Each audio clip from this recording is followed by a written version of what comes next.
गोष्टी महाराज हे YouTube channel आजच सबस्क्राईब करा. बेल आयकॉनवर क्लिक करा. शुद्ध सांप्रदायिक चाली, कीर्तनं, प्रवचनं, कथा, पारायणं असे वारकरी संप्रदायाशी संबंधित व्हिडिओ पहा. आपणही पहा आणि इतरांनाही आग्रहपूर्वक सांगा.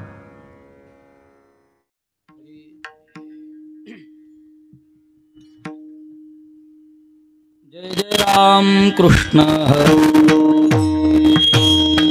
हरी जय जय राम कृष्ण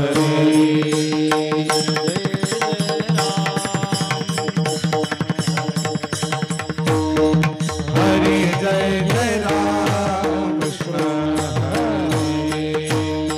जय जय राम कृष्ण हरी लोचनी रूप पाहता लोचनी रूप पाहता लोचनी रूप पाहता लोचनी रूप पाहता लोचनी रूप पाहता लोचनी रूप पाहता लोचनी रूप पाहता लोचनी सुख झाले वो साजणी सुख झाले वो साजणी तो हा विठ्ठल बरवा तो हा विठ्ठल बरवा सुख झाले वो साजणी सुख झाले वो साजणी तो हा विठ्ठल बरवा तो हा विठ्ठल बरवा तो हा माधव बरवा तो हा माधव बरवा तो हा विठ्ठल बरवा तो हा विठ्ठल बरवा तो हा माधव बरवा तो हा माधव बरवा तो हा विठ्ठल बरवा तो हा विठ्ठल बरवा बहुता सुकृताची जोडी बहुता सुकृताची जोडी बहुता सुकृताची जोडी बहुता सुकृताची जोडी म्हणून विठ्ठली आवडी म्हणून विठ्ठली आवडी तो हा विठ्ठल बरवा तो हा बरवा म्हणून विठ्ठली आवडी म्हणून विठ्ठली आवडी तो हा विठ्ठल बरवा तो हा विठ्ठल बरवा सर्व सुखाचे आधार सर्व सुखाचे सुखाचे आगर सर्व सुखाचे बाप रखुमा देवीवर बाप रखुमा देवीवर बाप रखुमा देवीवर बाप रखुमा देवीवर तो हा विठ्ठल बरवा तो हा विठ्ठल बरवा तो हा विठ्ठल बरवा तो हा विठ्ठल सर्व सुखाचे आगर सर्व सुखाचे आगर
म्हणून शरण जावे म्हणून शरण जावे म्हणून शरण जावे म्हणून शरण जावे सर्व भावे देवासी सर्व भावे देवासी सर्व भावे देवासी सर्व भावे देवासी सर्व भावे देवासी सर्व भावे देवासी म्हणून शरण जावे म्हणून शरण जावे म्हणून शरण जावे म्हणून शरण जावे सर्व भावे देवासी सर्व भावे देवासी सर्व भावे देवासी सर्व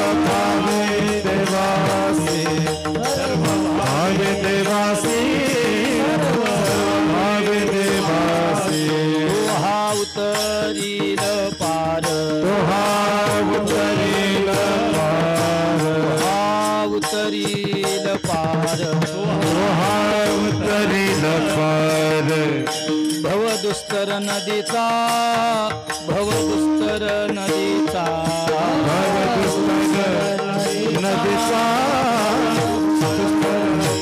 टाळ भवदुस्तर नदीचा भवदुस्तर नदीचा बहु आहे करुणावंत बहु आहे करुणावंत बहु आहे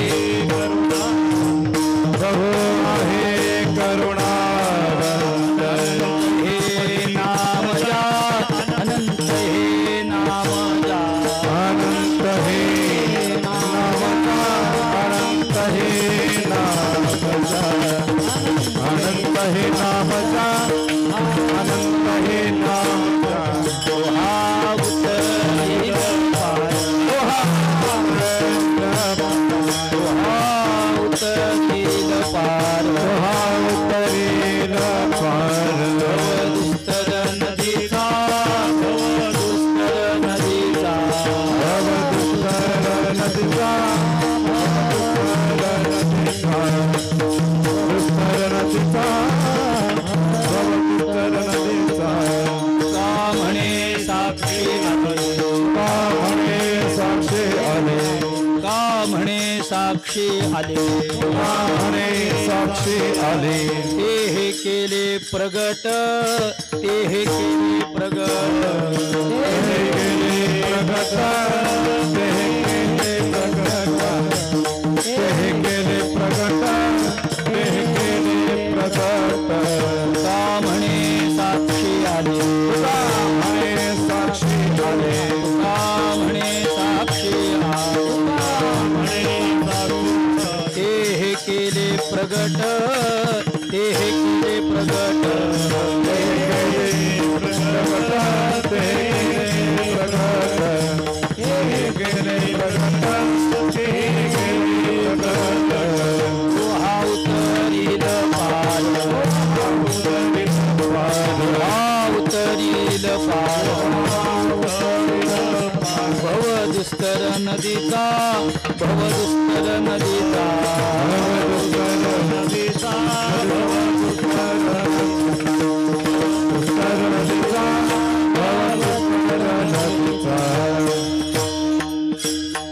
विठोबार कुमाई जय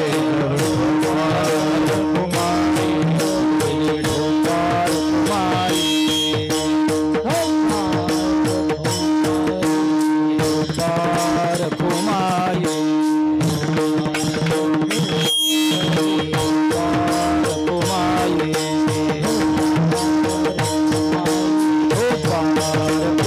मला आवाज द्या आवाज द्या मला कुमाई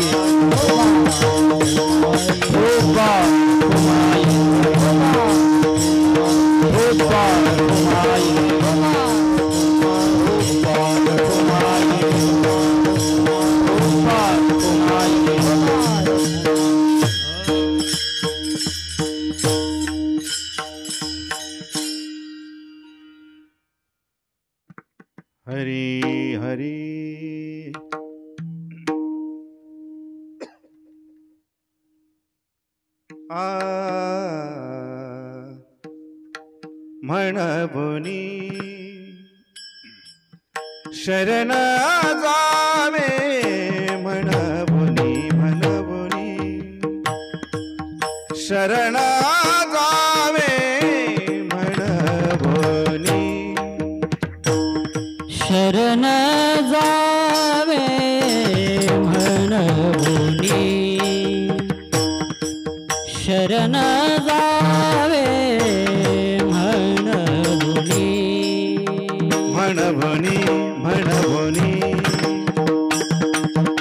शरण जावे म्हणबुनी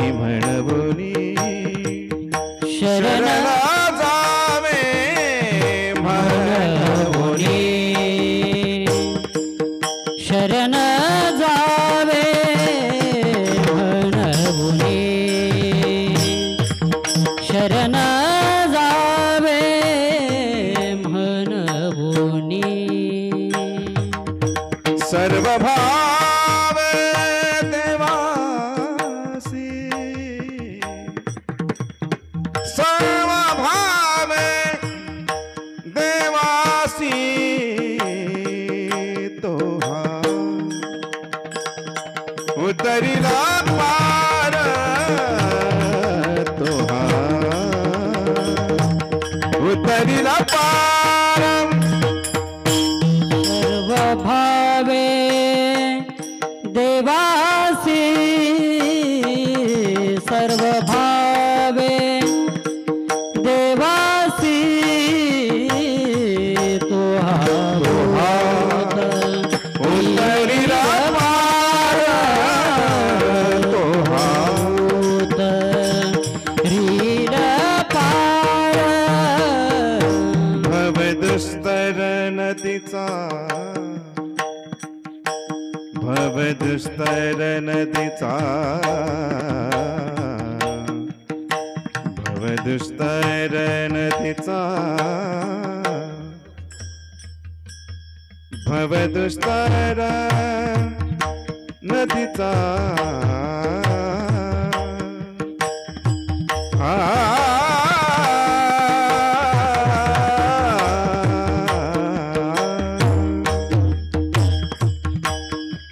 भवदुस्तर नदीचा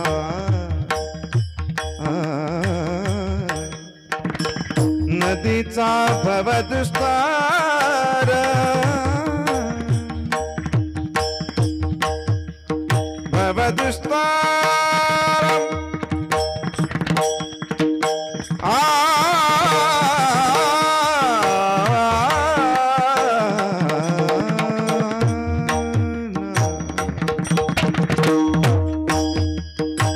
भवदुस्तर नदीचा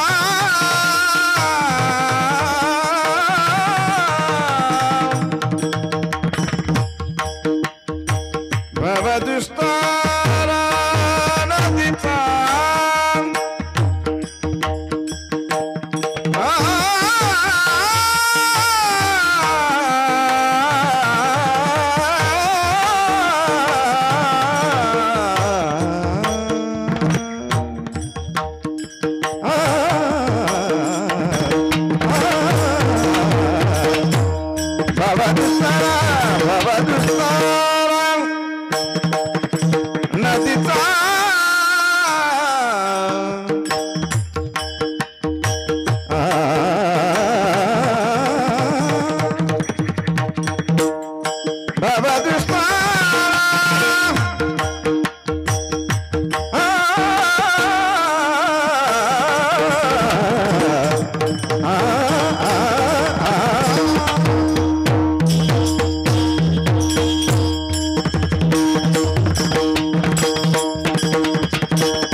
रखुमाई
म्हणून शरण जावे सर्व भावे देवासी तुहा उतरील पार भवदुस्तर नदीचा बहु आहे करुणावंत अनंत हे नाम जा तुहा उतरील पार भवदुस्तर नदीचा तुका म्हणे साक्षी आले तुका म्हणे साक्षी आले ते हे केले प्रकट तुहा उतरील पार तुहा उतरील पार भव दुस्तर नदीचा विठोबा रखुमाई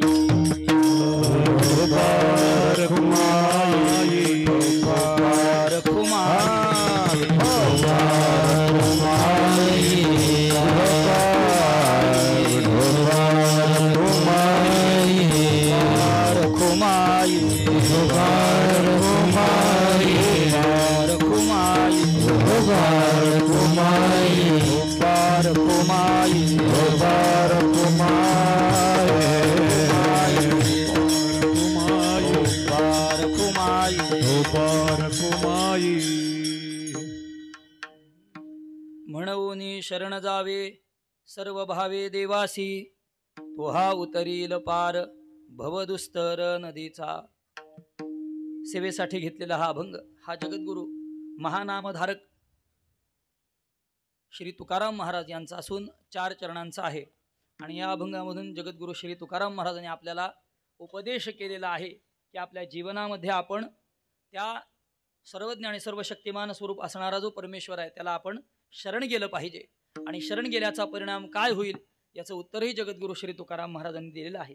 यासोबतच या अभंगामध्ये त्या परमात्म्याचा स्वभाव काय आहे हे सांगितलेलं आहे आणि महाराजांना जर विचारलं की महाराज हे आपण जे सांगताय हे कुणाचं सांगोवांगी आहे का कुठल्या कीर्तनात ऐकलेलं आहे कुठल्या पुस्तकात वाचलंय महाराजांनी त्याचं उत्तर देताना असं दिलं की बाबांनो हे मी कुठे वाचलेलं नाही हे कोणत्या कीर्तनात ऐकलेलं नाही तर हा विषय माझ्या स्वानुभूतीचा आहे असं जगद्गुरु श्री तुकाराम महाराज अत्यंत निर्धाराने आपल्याला सांगत आहेत आणि अत्यंत श्रेष्ठ दर्जाचा असा हा अभंग आहे की त्या अभंगाचं जर आपण आपल्या जीवनामध्ये चिंतन केलं आणि त्याप्रमाणे आचरण आपला असा निर्धार करून त्या पद्धतीने जर आचरण केलं आपली जी पारमार्थिक पाऊलवाट आहे ती त्या पद्धतीने जर आपण चोखाळली तर आता अंततोगत्वा जो अनुभव जगद्गुरु श्री तुकाराम महाराजांना आला तोच अनुभव आपल्याला आल्या वाचून राहणार नाही, असा श्रेष्ठ कुटीचा अभंग आहे. आणि अशा अभंगाचं काही चिंतन आपल्या सर्व आपण सुज्ञ मंडळी आहात या अलंकापुरीमध्ये हा भव्य असा संपन्न होत असणारा नामसप्ताह आणि त्यामध्ये आपल्याला ही सेवा संपन्न करायची आहे. तत्पूर्वी त्या सेवेचं प्रवृत्तीनिमित्त आपल्याला सांगणं हे अगत्याचं आहे. आणि त्यातल्या त्यात आज आहे पहिला दिवस आणि पहिल्या दिवसाची सेवा माझ्यासारख्या माणसाकडे आलेली आहे. मी आमच्या आदरणीय निघोट महाराजांना सांगणार होतो, मला तारीख दिल्यावर कळलं की हा पहिला दिवस आहे, की मला पहिला दिवस नका देऊ, एखादा मधला द्या. म्हणजे काय म्हणतात त्याला, अशी ती मजबूती आलेली असते. पण पुन्हा विचार केला की त्यांनी सांगितलं ना सेवा करणं आपलं काम आहे, ते सेवा मजबूत झाली का ढिली झालं, आताच्या शब्दात सांगू का, कीर्तन पडलं का कीर्तन उभं राहिलं असा विचार खऱ्या कीर्तनकारांनी करायचा नसतो. पण असा कीर्तन विचार करणारा स्वतंत्र एक वर्ग आहे. असो तो स्वतंत्र विषय मुळात आपल्याला थोडासा उशीर झाल्यामुळं मी त्याचं चिंतन नाही सांगणार, आपल्याला फार मोठा गमतीचा भाग आहे. तरीसुद्धा सांगतो की आजचा पहिला दिवस असल्यामुळे एकंदर पार्श्वभूमी या कार्यक्रमाची आणि ज्यांच्या निमित्ताने हा सप्ताह ह्या सेवा होत आहेत, आपण सगळी दूरदूरून मंडळी म्हणजे अगदी चाकण मंचर परिसरातून आलाय, पण जी मुंबई पुणे अत्यंत दूर शहरातून आलेली सुद्धा मंडळी इथं आज आहेत 8 दिवसाकरता किंवा या सेवार्थ आलेली आपण जी मंडळी, त्यांना एक उपोद्बलक किंवा आनंद वाटेल यासाठी आणि ज्यांच्या निमित्ताने ही सेवा आहे त्यांचा नामोल्लेख न करता किंवा त्यांच्या विषयी गौरवोद्गार न काढता जर कीर्तनाला सुरुवात केली तर ते तितकंसं योग्य होणार नाही महाराज. ही वस्तुस्थिती आहे. ज्यांची प्रतिमा आपण मागे पाहताय ते ब्रह्मलीन श्रेष्ठ गुरुभक्त, एक आदर्श वारकरी आणि एक आणखी चांगल्या शब्दात सांगायचं झालं तर एक व्रतस्थ जीवनाचा स्वतंत्र आदर्श ज्यांनी निर्माण केला ते ब्रह्मलीन थोरात महाराज. म्हणजे आज मी असं का बोललो तर त्यांचं नाव घेऊन सांगणं हे सुद्धा थोडंसं जड आहे. इतक्या एका श्रेष्ठ कोटीला, एका श्रेष्ठ अधिकाराला जाऊन बसलेला जो महात्मा आहे त्यांच्या हा पुण्यतिथीचा काल आहे. आणि आपण जी सगळी मंडळी, महाराज आज अवस्था अशी आहे की बरेच भाव माझ्या अंतरात आहेत, मला माझ्या मिळालेल्या वेळेत किती सांगता येतील हा स्वतंत्र विषय आहे. पण त्यातला एक भाव व्यक्त करतो की अशा एका महात्म्याच्या पुण्यतिथीच्या निमित्ताने आपण कीर्तन करावं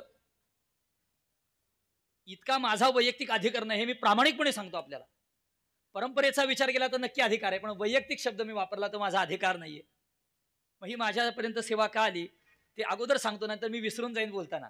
ते म्हणजे आपल्या सर्वच परिवाराचं आणि त्यातल्या त्यात आमचे ज्येष्ठ गुरुबंधू, अत्यंत स्नेही, विनम्रता हा ज्यांच्या स्वभावाचा गुण आहे, ते हरिभक्तीपरायण विनायक महाराज निघोट यांच्या प्रेमाग्रहाने आणि त्यांच्या मागे या ज्या महापुरुषाच्या निमित्ताने ही सेवा आहे, त्यांचं संपूर्ण आयुष्य किंवा त्यांचा संपूर्ण पारमार्थिक पिंड ज्याच्यामुळे घडला ते श्री गुरु साखरे महाराजांची जी अत्यंत श्रेष्ठ कोटीची परंपरा आहे, श्रेष्ठतम असा शब्द मी वापरतो.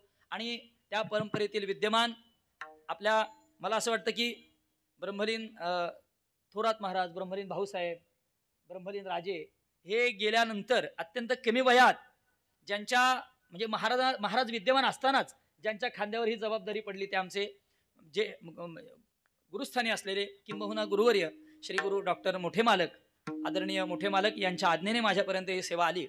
आणि हे मी माझं अत्यंत प्रामाणिकपणे सांगतो की माझं भाग्य समजतो. दुसरी गोष्ट सांगतो आपल्याला का मी म्हटलं असं की आजचे मी म्हटलं ना की आपण टाळकरी असाल, श्रेष्ठ आहात, ज्येष्ठ आहात, ही वारकरी लहान मुलं जरी दिसत असतील तरी आमचा भाव असा आहे की आळंदीमध्ये राहणारा कुणी जरी असेल तर तो आमच्यासाठी ज्ञानेश्वर महाराजांच्या समान आहे. माझ्या आजोबा ब्रह्मलीन कांबेकर महाराज सांगायचे की आपल्या घरी जर पंढरपूरवरून कुणी आला, जर आळंदीवरून कुणी आला तर त्याचं वय काय, त्याचे कपडे काय, त्याचा अधिकार हा काहीही विचार आपण करायचा नाही. आळंदीवरून जर आपल्याकडे आला तर तो आपल्यासाठी ज्ञानेश्वर महाराज आहेत. आणि पंढरपूरवरून जर कुणी वारकरी आपल्याकडे आले तर ते आपल्यासाठी भगवान श्री विठ्ठल आहेत, अशी मला शिकवण आहे. मला असं वाटलं की म्हणून ही लहान जेवढी लेकरं दिसतात, आपण तर मोठी माणसं आहातच, पण ती सुद्धा माऊलीं समान आहेत. कारण आपलं आयुष्य, आपला वेळ, आपलं जीवन अलंकापुरीमध्ये घालवत आहेत.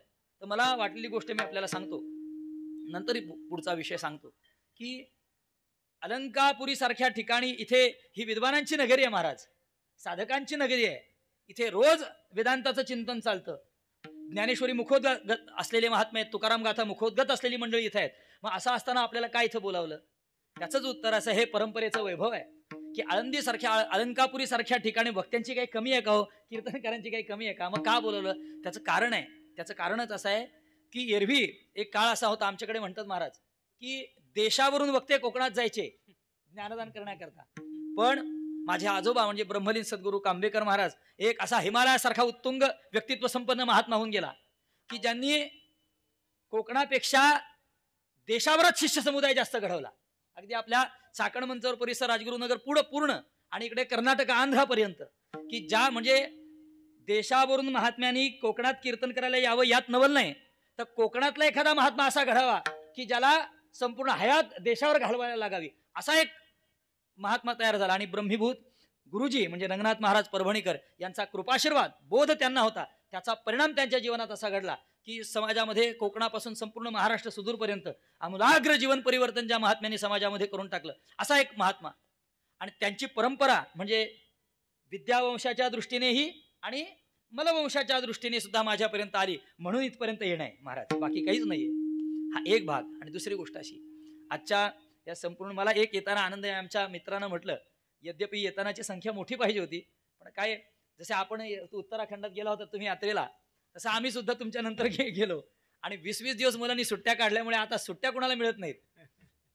पण मी त्यांना म्हटलं, हे बघा तुम्ही जरी आला नाहीत तरी आम्हाला आज घाबरायचं कारण नाही.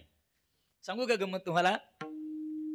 मी मागे सुद्धा बोललो की संपूर्ण महाराष्ट्र ज्यांच्या या गळ्यामुळे तृप्त आहे ते आमचे महेश महाराज बघुरे गुरुजी आहेत. मला याचा मनस्वी आनंद आहे. मी का मागच्या वेळी सुद्धा बोललो होतो की मी काय कीर्तन करेन त्यापेक्षा मीच आज ऐकणार आहे, असं मी बोललो मागच्या वेळी. तसा आनंद आहे. मृदंग वादक आणि खरोखर वैभवात असा कार्यक्रम व्हावा. मुद्दा मी महाराज सांगतो, मी नंतर खरंच विसरेन म्हणून आता बोलतो. आमच्या इथे तळोजाला आपला कार्यक्रम चालू आहे, आपण पाहत आहे. पण मी काल त्यांना विनंती केली की माझ्या लहान आम्हाला किती येतं हा स्वतंत्र विषय आहे, पण चांगलं ऐकायची सवय आपल्याला होणं हे किंवा चांगलं लहानपणापासून ऐकायला मिळणं यासाठी भाग्य असावं लागतं. तत्वज्ञान असो, वेदांत असो, वक्तृत्व असो, गाणं असो, संगीत असो, काही का असे ना, चांगलं ऐकायला मिळावं, चांगलं खायला मिळावं, चांगलं बघायला मिळावं, चांगलं घालायला मिळावं आणि चांगल्या लोकांची संगती घडावी. त्याच्यातून जे व्यक्तित्व निर्माण होतं ना, त्याला बऱ्या वाईटाची परीक्षा वेगळी करावी लागत नाही, हे लक्षात घ्या. ठोबा रखोमाई, ठोबा रखोमाई,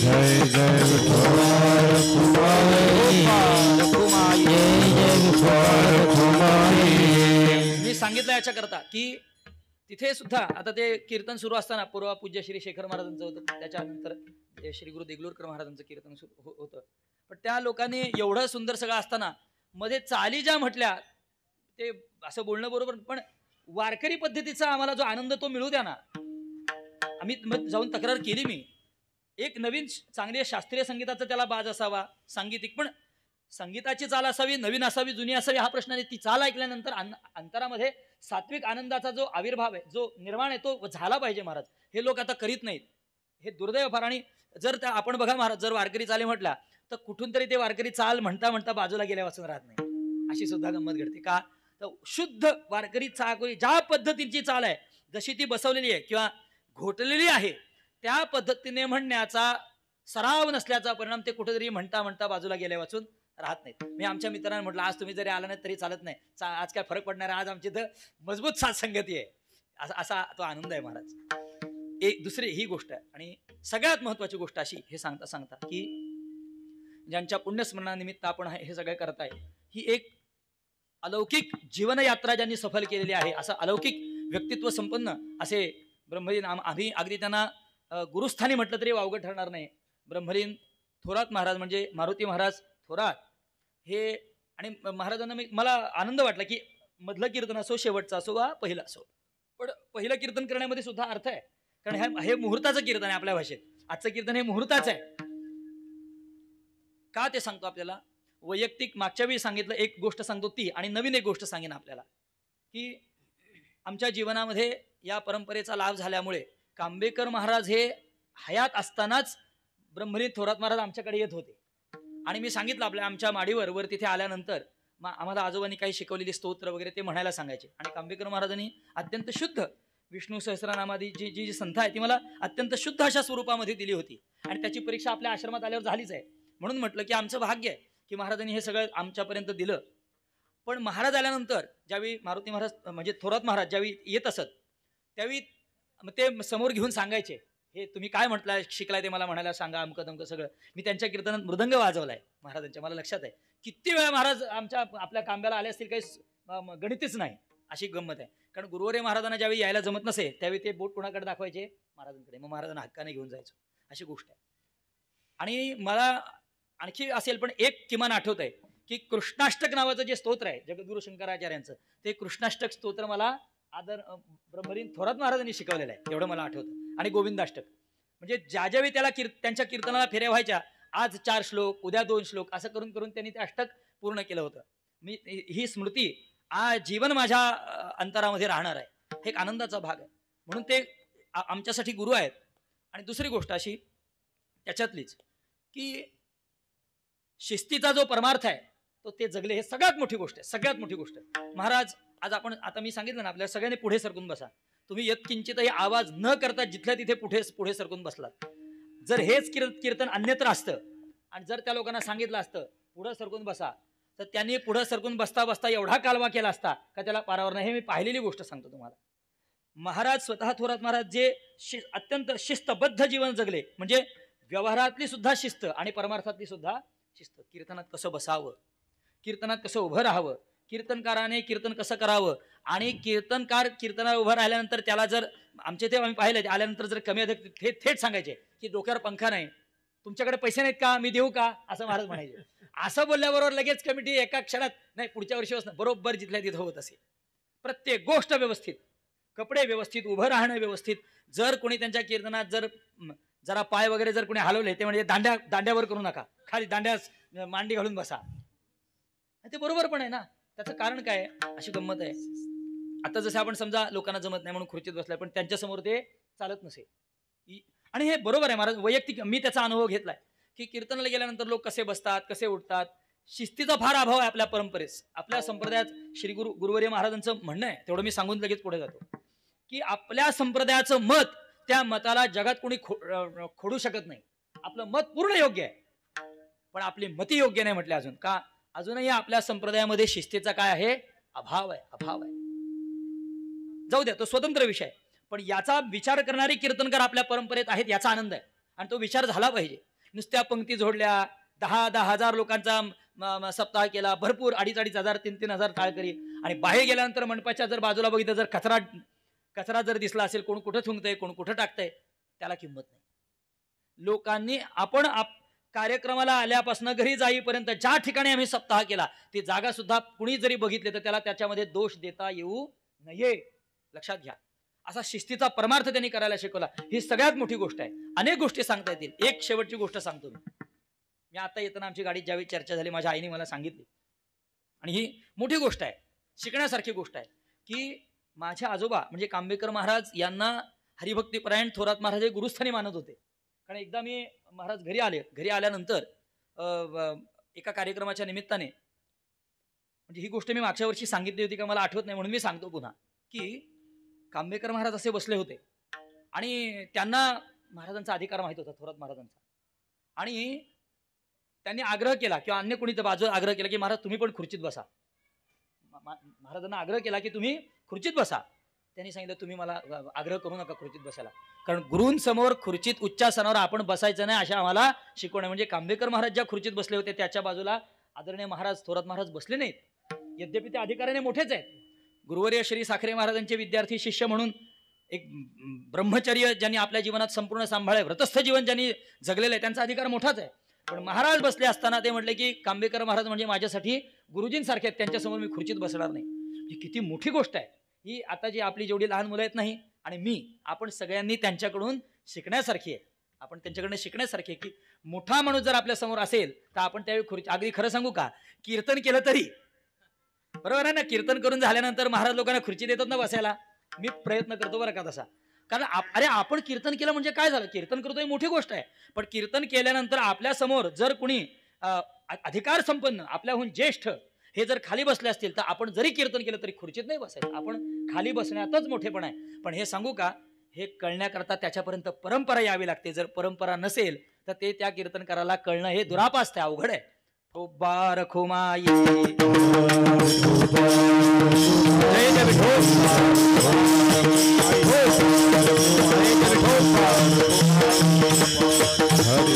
महाराज सांगा ना मला, परमार्थ परमार्थ दुसरं तिसरं काय सांगा ना.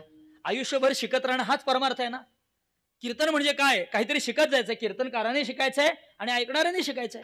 शिकणं हाच तर परमार्थ आहे महाराज. आणि त्याच्या अनेक अनेक गोष्टी पाहायला मिळाल्या. आश्रमात असताना आम्ही शिबिरात असताना ते धोतर लावल्याशिवाय जेवायलाच बसून देत नव्हते. आम्हाला कधी कधी राग यायचा. मला वैयक्तिक मी सांगतो ना की ह्या लहान मुला धोतर नेसतात नाही, कशाला महाराज आम्ही नेसतो, पोरांना कशाला आग्रह करतात. पण त्यांच्यातला त्यांचा भाव काय होता, आज नाही येणार, उद्या येईल, परवा तर येईल. त्याचा परिणाम काय घडला, पॅन्ट शर्टवर मुलं जेवायला बसत नव्हती, ती बरोबर धोतर लावायला लागली. म्हणजे वैयक्तिक आमचं मत असं नाही, लहान मुलं त्यांना बसू द्या, काय फरक पडत नाही, अंगातला कडा तेवढं भरपूर आहे. पण त्यांचा आग्रह काय, नाही नाही प्रत्येकाने धोतर लावलं पाहिजे. मग मुलं पण, एक गोष्ट सांगूनच जातो तुम्हाला, मुलं पण चॅप्टरच काय सांगायला पाहिजे. मग ते काय करायचे, फक्त आडवं उपरणं लावायचे आणि फक्त एक टोक मागणे घ्यायचे की जे धोतर लावल्यासारखं दिसायचं. ही गंमत घडायची. मी त्याचं साक्षीदार असल्यामुळे सांगितलंय शिबिरामध्ये. पण विद्यार्थी जीवनाबद्दल मी आपल्याला सांगितलं की त्यांचा तो आग्रह असेल की जो भविष्याकरता योग्य आहे. आणि शेवटची गोष्ट अशी सांगतो की अशा एका व्रतस्थ जीवन संपन्न श्रेष्ठ गुरुभक्ताची आपल्या जीवनात आपल्याला भेट होणं, यासाठी सुद्धा माणसाच्या गाठीला पुण्य असावं लागतं. जर पुण्य नसेल तर अशा महात्म्यांच्या भेटीगाठी होत नाहीत. आणि जर भेटीगाठी झाल्या तर त्यांच्याविषयी आपल्याला गुरुत्व बुद्धी सुद्धा होत नाही. लक्षात ठेवा, आपल्या सर्वांच्या ठिकाणी आपण जेवढा समाज आहात, आपल्या ठिकाणी ब्रह्मलीन थोरात महाराजांच्या बद्दल गुरुत्व बुद्धी आहे, ही फार मोठी गोष्ट आहे. त्याचं कारण त्यांच्याबद्दल गुरुत्व बुद्धी ठेवल्यानंतर आपल्याला देव इकडं तिकडं आपल्याला पाठवूच शकत नाही. देवाला आपल्याला परमार्थाचा रस्ता योग्यच दाखवावा लागेल, असा त्यांचा अधिकार होता. ठोबार खुमाई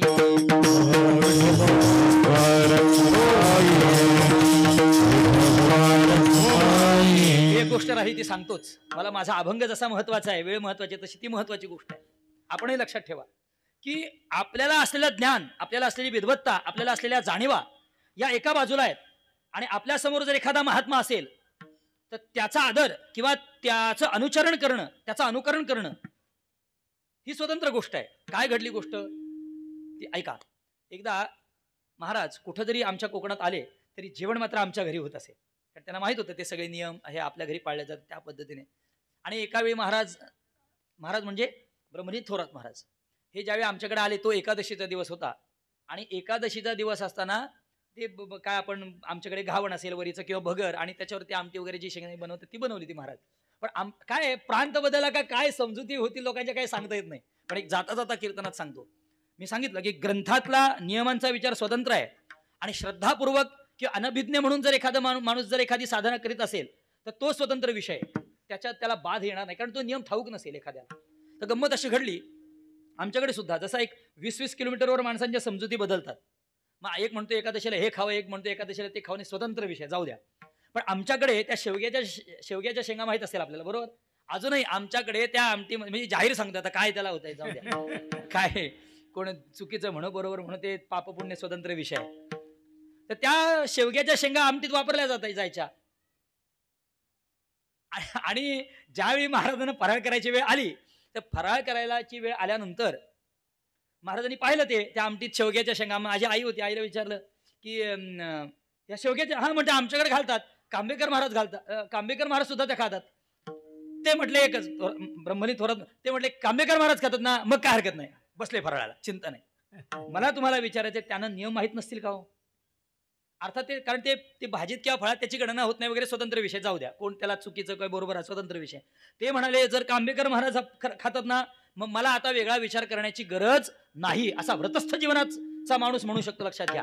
मला एवढं सांगायचं की महात्म्यांबद्दल, ज्येष्ठांबद्दल त्यांच्या अंतरामध्ये असणारी जी निष्ठा, त्यांच्याबद्दल असणारा आदर, त्यांच्याबद्दल असणारा जो विश्वास आहे, तो किती मोठ्या स्वरूपाचा असेल हे या एका छोट्या उदाहरणावरून आपल्याला कळल्या वाचून राहत नाही. ठोबार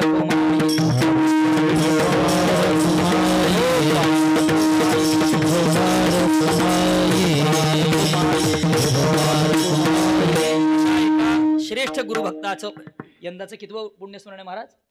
पाचवं पुण्यस्मरण आहे आपल्याला. मी खरं सांगतो, महाराज ज्यावेळी गेले त्यावेळी फार दुःखाचा सगळ्यांना आवेग होता. आणि त्यावेळी मला सुद्धा 2 शब्द महाराजांनी आज्ञेने सावकाराबांच्या आज्ञेने बोलावे लागले. त्यावेळी मी एक शब्द वापरलेला, तेवढं सांगितलं की शिस्तीचा परमार्थ. महाराजांनी जो परमार्थ जगला, महाराजांनी जो परमार्थ शिकवला तोही शिस्तीचा शिकवला. आणि महाराज जे जीवन जगले, जो परमार्थ ते जे जगले तो परमार्थ सुद्धा कसा जगले? शिस्तीचा जगले. ही सगळ्यात मोठी गोष्ट आहे. आणि अशा एका गुरुभक्ताचं हे पुण्यस्मरण आहे. आणि त्यानिमित्त आज पहिल्या दिवसाची सेवा माझ्या वाट्याला आलेली आहे. मी सुरुवातीला सांगितलं की वेदशास्त्र संपन्न श्रीगुरु वेदांत चुडामणी श्रीगुरु साखरे महाराज यांची कृपा, यांचा आशीर्वाद आणि माझ्या आजोबांचं पुण्य या रूपाने, या कीर्तनाच्या रूपाने फलद्रूप होत आहे. ही माझी अंतरातली अत्यंत विनम्र अशी जाणीव आहे किंवा एक सद्भावना आहे. आणि त्या रूपाने काही चिंतन करावं याकरता लोकमंगलाचरण असं लोक सांगतात की नामपराभंग घेतला पाहिजे वगैरे वगैरे. मी विचार सांगतो आपल्याला असा की अहो, नामपर घेतला काय, आणि ज्याचं नाव घ्यायचं आहे, ज्याचं नाव घ्यायचं त्याचा स्वभाव काय, तो कृपाळू कसा आहे याचा विचार करणं काय मंगलाचरणच आहे शेवटी, असा त्याचा अर्थ आहे. म्हणून आपण या आजच्या पहिल्या दिवसाचा जो कीर्तनाचा हा संपूर्ण ही सेवा आहे, या सेवेमधून जगद्गुरु तुकाराम महाराजांचा हा जो अभंग आहे, या अभंगामध्ये जगद्गुरु श्री तुकाराम महाराजांनी आपल्याला शरणागती करायला सांगितली आहे. ती कुणाला करावी, त्या शरणागतीचा परिणाम काय, असा सगळा विषय प्रतिपादन केलेला आहे. तो मिळाल्या वेळेमध्ये आपण चिंतन करून जाऊया. श्री संताची माथा चरणावरी, श्री संताची माथा चरणावरी, संताची माथा चरणावरी, संताची माथा चरणावरी, साष्टांग हे करी दंडवत, साष्टांग हे करी दंडवत, साष्टांग हे करी दंडवत. श्री संताची माथा चरणावरी, साष्टांग हे करी दंडवत. जगद्गुरु श्री तुकाराम महाराज आपल्याला सांगतायत की तुम्ही शरणागती करा, शरणागती करा, शरणागती करा. महाराज गंमत अशी आहे, पुष्कळ विषय आहे. जसा आपला वेळ आहे त्या वेळेप्रमाणे अभंगाचं काही परिपूर्ण चिंतन करण्याचा मी प्रामाणिक प्रयत्न करणार आहे. पण तत्पूर्वी देव आणि श्री गुरु मला जशी बुद्धी देतील तसाच हा विषय किंवा हे विवरण करण्याचा मी प्रयत्न करणार आहे. त्याच्या बाहेर जाऊन करावं असं माझं सामर्थ्य नाहीये. मंडळी, असं आहे, आपण व्यवहारात पाहतो किंवा परमार्थ पाहतो, पण परमार्थाचं रोजचंच उदाहरण असल्यामुळे मी व्यवहाराबद्दल बोललो की व्यवहारामध्ये सुद्धा मनुष्याला कधीतरी कोणाचे तरी पाय धरावे लागतात. किती कोणी मोठा माणूस असू द्या, किती मोठा असू द्या, त्याच्या जीवनात एक स्थान, एक स्थळ असं येतं, एक वेळ अशी येते की ज्यावेळी त्याला कोणासमोर तरी हात जोडावे लागतात. हा, खोटे का खरे तो विषय नंतरचा आहे. तो आता आपण थोड्या दिवसापूर्वी विषय पाहिलाय. आम्ही नेहमी सांगतो, इतके नाक घासतात लोक, इतके नाक घासतात की नाकाची साल जाईल. बरोबर आहे ना? पण महाराज काय तुमचा आम्हाला काय असावा? आशीर्वाद असावा. पण आता लोक पण एवढे हुशार झालेत, लोक म्हणतात तसा आशीर्वाद देणार नाही, अगोदर दक्षिणा पदरात पडली पाहिजे मग आशीर्वाद देतो. हो, आमच्याकडे सगळीकडेच आहे. पण सांगतो तुम्हाला, लोक फार हुशार झाले आता. त्यांना माहिती आहे, हे बघा, आम्ही काही स्वीकारलं बरं का, आम्ही काही स्वीकारलं तरी हे काम करतील म्हणून सांगता येत नाही. आणि नाही स्वीकारलं आणि तरी यानं जरी दान दिलं, कसलं दान? मताचं, तरी हे काम करतील म्हणून यांचं सांगता येईल. म्हणजे भरवसाच राहिला नाही. मी आमच्याकडचं सांगतो बरं का, भरवसाच राहिला नाही. मग त्यामुळे जे येतं ना ते घ्या पदरात पडून. लोकांची सरळ सरळ मानसिकता अशी झाली आहे. मला जाऊ दे, मला विषय काय सांगत होता, ते हात जोडतात महाराज. अहो, एरवी मला तर महाराज अशी गोष्ट कळली का, एरवी 10-11ला उठणारी सकाळी हे महाभाग मंडळी मंदिरात अनपेक्षितपणे, अचानकपणे पहाटे 5लाच हजर व्हायला लागली ना. काकड्याला कधी कुणी बघितलाय का कार्यकर्ता? तुम्ही पाहिलाय का? आम्ही पाहिलेच म्हटले. म्हणजे काकडरतीला, खरं सांगतो बरं का, हे काकडरतीला. आता मला असं सांगा, हे काकडरतीला आले का आशीर्वाद घ्यायला आले? पण आशीर्वाद मी सांगितलं काय, हात जोडणं. ही काय झाली? महाराज आमच्यावर लक्ष ठेवा बरं का, आम्हाला दूर लोटू नका, आम्हाला आशीर्वाद द्या. मला तुम्हाला असं विचारायचं, त्याच्या अंतरात जर डोकावून पाहिलं, तो घरी गेल्यानंतर जर एखाद्या माणसाने त्याला विचारलं का हो खरं, अगदी खरं सांगा, हे तुम्हाला हात जोडायची बुद्धी होते? तो म्हणतो, कसली हात जोडायची बुद्धी महाराज, हात जोडावे लागतात, हा नाईलाज आहे. तो स्वतंत्र विषय, ते चूक काय, बरोबर काय, पाप काय, पुण्य काय, सगळं सोडून द्या. हा सगळा युक्तीचा भाग आहे त्यांच्या. तो फंडा आहे त्यांचा. काय म्हणतात? हा सगळा फंडा आहे. पण मला आपल्याला विचारायचंय, खोटं का होईना, खोटं का होईना, पण समाजासमोर आल्यानंतर, आपल्या घरी आल्यानंतर ते जे हात जोडतात, पाया पडतात, हे त्याला नाटक का होईना पण करावं लागतं का लागत नाही? सांगा ना. आणि त्याच्या पलीकडचं सांगतो, एवढा कधीही कुणासमोर न वाकणारा माणूस जर रस्त्यात दिसला तर तो तिथे न ठरवता हात जोडतो महाराज. तो काय करतो? न ठरवता हात जोडतो. याचा अर्थ काय? त्याला तिथे काय करावी लागते? तुमची शरणागती करावी लागते ना. ही शरणागती आहे. हात जोडण्याची का होईना पण शरणागती आहे, खोटी का होईना पण शरणागती आहे महाराज. अशी किती उदाहरणं सांगावीत आपल्याला. शाळेत विद्यार्थी आहेत, त्या विद्यार्थ्यांना गुरुजी एकदा वर्गात आले, अर्थात त्याला शरणागतीची जे पूर्ण व्याख्या आहे त्या व्याख्येत ही गोष्ट बसत नाही, पण एका अंशातली मी गोष्ट तुम्हाला सांगितली. शिक्षक वर्गात आल्यानंतर विद्यार्थ्यांना इच्छा असो वा नसो उठून एक साथ नमस्ते करावंच लागतं. शिक्षकांच्या गुरुजींच्या मतानुसार वागावंच लागतं, नाही तर त्यांच्या हातातले मार्क्स भेटत नाहीत विद्यार्थ्यांना. मग विद्यार्थी काय म्हणतात? अरे काय करायचं, काय म्हणतात, काय करायचं? त्यांच्या मतानुसार नाही तर 20 मार्क्स त्यांच्या हातात आहेत म्हणतात, 10 मार्क त्यांच्या हातात, ते सोडता येत नाहीत ना. म्हणजे तेवढे गुण मिळावेत म्हणून का होईना गुरुजी नमस्कार, गुरुजी जे सांगतील ते काम करावं लागतं. गाव खात्यात जर तुम्ही गेलात तर गुरुजींना काय सांगू का तुम्हाला, आमच्या भाषेत थोडासा मस्का मारण्याकरता मळ्यात झालेली भाजी का होईना पण गुरुजींना नेऊन द्यावी लागते, बरं का. पूर्वीची कथा. मराठी शाळेतले जे गुरुजी लोक असायचे त्या लोकांना विद्यार्थी खुश ठेवायचे. जाऊ द्या, मला विषय सांगायचा आहे, हे सगळं कशा करता? त्याचं उत्तर असं आहे, त्यांची प्रसन्नता प्राप्त करून घेण्याकरता सगळा विषय. महाराज हा झाला व्यवहार. मग मला सांगा, जर व्यवहार आपले जे ज्येष्ठ आहेत आपल्यावरती, आपले जे कोणी वडीलधारी आहेत, आपले गुरुजी आहेत, कुणी का असेनात, त्यांची प्रसन्नता झाल्या वाचून जर व्यवहार पूर्ण होत नाही तर महाराज परमार्थ जर परिपूर्ण करायचा आहे, परमार्थ जर फलीभूत करायचा आहे, आणि तो परमार्थ फलीभूत करण्याच्या सगळ्या गुरुकिल्ली ज्यांच्या हातात आहेत त्या संतांची आणि त्या देवाची जर प्रसन्नता नसेल तर ते परिपूर्ण कसं होईल महाराज? ते परिपूर्ण होणार नाही. त्यांनी लिहिलंय ना महाराज, तद विज्ञानार्थम सगुरुमेव अभिगच्छेत. त्याच्या अगोदर त्यांनी वर्णन केले, फार गोड वर्णन आहे. विठोबा रखोमाई म्हणजे शास्त्रज्ञ अपि स्वातंत्र्येण ब्रह्मज्ञानान्वेषणम न कुर्यात. किती विद्वान माणूस असेल, किती ज्ञानी असेल, तरी त्यांनी ब्रह्मज्ञानाचा अन्वेषण, ब्रह्मज्ञानाचा खटाटोप आपल्या स्वतःच्या मतीने करायचा नाही. त्याच्याकरता पहिल्यांदा देवाच्या पाया पडलं पाहिजे, आणि देवाची प्रसन्नता झाली की मग संतांची भेट ही ठरलेली आहे महाराज. तोच विषय जगद्गुरु तुकाराम महाराज सांगतात, महाराज की तुम्ही शरणागती करा. अहो जाऊ द्या, एक साधी गोष्ट सांगतो आपल्याला. मला आपण सांगा, मी आता सांगितलं आपल्याला, विद्यार्थ्याने कुणाची शरणागती केली पाहिजे? गुरुजींची शरणागती केली पाहिजे. एक जर सुपुत्र आहे किंवा जी सुकन्या आहे तिने कुणाची शरणागती केली पाहिजे? कमीत कमी लग्न होईपर्यंत तरी कुणाची केली पाहिजे? माता पित्यांची शरणागती केली पाहिजे, त्यांच्या आश्रयाने राहिलं पाहिजे, बरोबर आहे. जो भक्त आहे, जो खरा भक्त आहे, निष्ठावंत भक्त आहे, किंवा ज्या भक्ताला निष्ठावंत म्हणून घ्यायचं आहे, त्यांनी कुणाची शरणागती केली पाहिजे? देवाची शरणागती. जे आपण काय पाहिलं, विद्यार्थ्याने गुरुजींची शरणागती केली पाहिजे. भक्त असेल त्याने देवाची शरणागती केली पाहिजे. सुपुत्र किंवा सुकन्या असेल त्यांनी माता पित्यांची शरणागती केली पाहिजे. सत्शिष्य असेल त्यांनी कुणाची?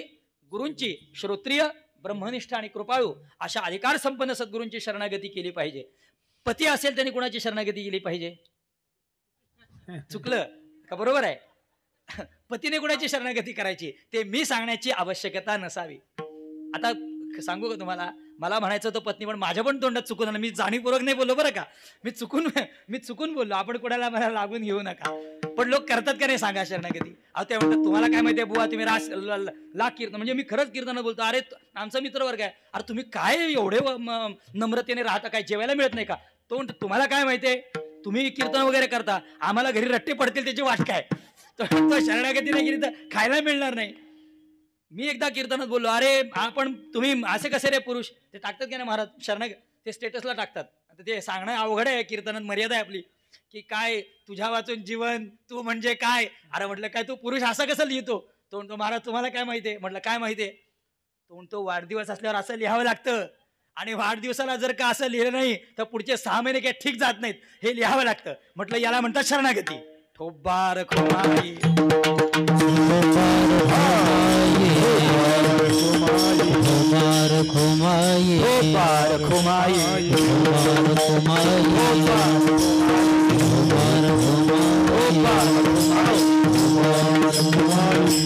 हा विनोदाचा भाग सोडून द्या महाराज, पण खरं सांगू तुम्हाला, विनोदात न का होईना, पण ते क्षेत्र, ज्या क्षेत्रात आपण पदार्पण केलेलं आहे त्याच्यातली साधना ही जर व्यवस्थित व्हावी तर त्याच्याकरता तेवढी का होईना पण शरणागती करावी लागते का नाही एवढं सांगा.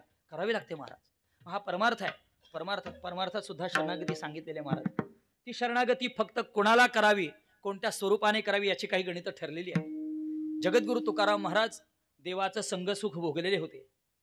जगद्गुरु तुकाराम महाराज हे उभय साक्षात्कार संपन्न होते. महाराजांना निर्गुण साक्षात्कारही होता आणि सगुण साक्षात्कार तो होता. यात वेगळं सांगण्याची आवश्यकताच नाही.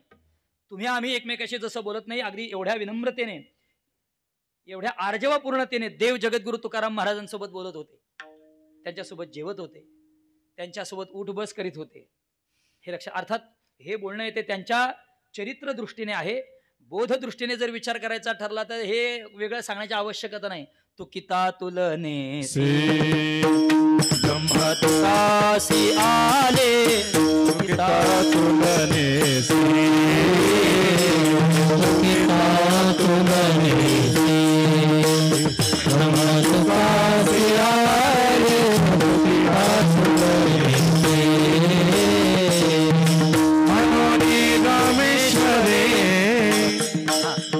म्हणून रामेश्वरे चरणी मस्तक ठेविले, आरती तुकारामा स्वामी सद्गुरु धामा, आरती तुकारामा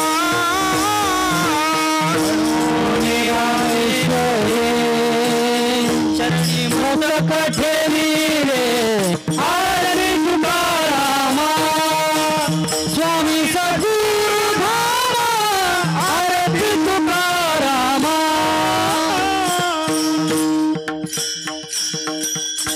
गायकांचा मला आवाज थोडा मोकळा करा. आवाज यानं बेस, पण मृदंगाला बेस नाही बघा, थोडा बेस द्या. जगद्गुरु तुकाराम महाराजांचं स्वरूप सांगितलं. तुकिता तुलनेसी ब्रह्म तुकासी आले. पुढे महाराजांनी वर्णन केलंय, म्हणून रामेश्वरे चरणी मस्तक ठेविले. हे बरोबर आहे. आरती तुकारामा स्वामी सद्गुरुधाम. आणि पुढे काय लिहिले, सच्चिदानंद मूर्ती पाय दाखवी आम्हा. हे साक्षात सच्चिदानंद मूर्ती आहेत. सच्चिदानंद मूर्ती आहेत, ज्ञानघन आहेत, ज्ञानमूर्ती आहेत. हे जगद्गुरु तुकाराम महाराजांचं वर्णन आहे. त्या तुकाराम महाराजांनी आपल्याला सांगितलंय काय करा, शरणागती करा. एक गंमत सांगतो आपल्याला. परमार्थाची जी वाट आहे ती परमार्थाची वाट म्हणावी तेवढी सोपीही नाही आणि म्हणावी तेवढी अवघडही नाही. एका ठिकाणी तुकाराम महाराजांनी वर्णन केलंय, तुका म्हणे सोपी केली पाय वाट, तुका म्हणे हेची नीट जवळी वाट वैकुंठा, जवळी वाट वैकुंठा, जवळी वाट वैकुंठा. तुका म्हणे हेची नीट जवळी वाट वैकुंठा, जवळी वाट वैकुंठा, जवळी वाट वैकुंठा. तुका म्हणे हेची नीट जवळी वाट आवाज द्या, आवाज द्या, आवाज. जवळी वाट वैकुंठा, जवळी वाट वैकुंठा. तुका म्हणे हेची नीट जवळी वाट वैकुंठा, जवळी वाट वैकुंठा, जवळी वाट वैकुंठा. ही परमार्थाची वाट आहे. तुकाराम महाराजांनी हेच लिहिलंय. तेच तुकाराम महाराज म्हणतात, चालो जाणे वाट ऐसा एखादा, चालो जाणे वाट ऐसा एखादा, चालू जाणे वाट ऐसा एखादा, चालू जाणे वाट ऐसा एखादा. आवश्यक तो शेवट, आवश्यक तो शेवट, वाऊगी खटपट, वाहुगी खटपट. चालो जाणे वाट साबिरा एखादा, चालो जाणे वाट साबिरा चालू जाणे वाट ऐसा विरळा एखादा, चालू जाणे वाट ऐसा विरळा एखादा. जगद्गुरूंनी हेही लिहिलंय आणि जगद्गुरूंनी तेही लिहिलंय. काय लिहिलंय, चालो जाणे वाट ऐसा विरळा एखादा. अशी वाट. अगोदर काय लिहिलंय, आवश्यक तो शेवट. फार महाराजांचे शब्द कसे आहेत बघा. चरणाची सुरुवात आवश्यक तो शेवट यांनी लिहिलंय. आवश्यक तो शेवट येर जर शेवट व्यवस्थित झाला नाही, आवश्यक अपेक्षित असा शेवट झाला नाही, ते फल जर पदरात पडलं नाही, तर केलेली महाराज चालत गेली, तुम्ही त्रास सहन केला, पण ज्या ठिकाणी पोहोचायचं त्या ठिकाणी पोहोचले नाही, याची वाट काय? रात्रभर चालला आणि दिवस उजाडल्यावर कळलं की ज्या गावाला पोहोचायचं ते गाव अजून आलंच नाही, किंवा त्या गावापासून भिन्न ठिकाणी पोहोचलो.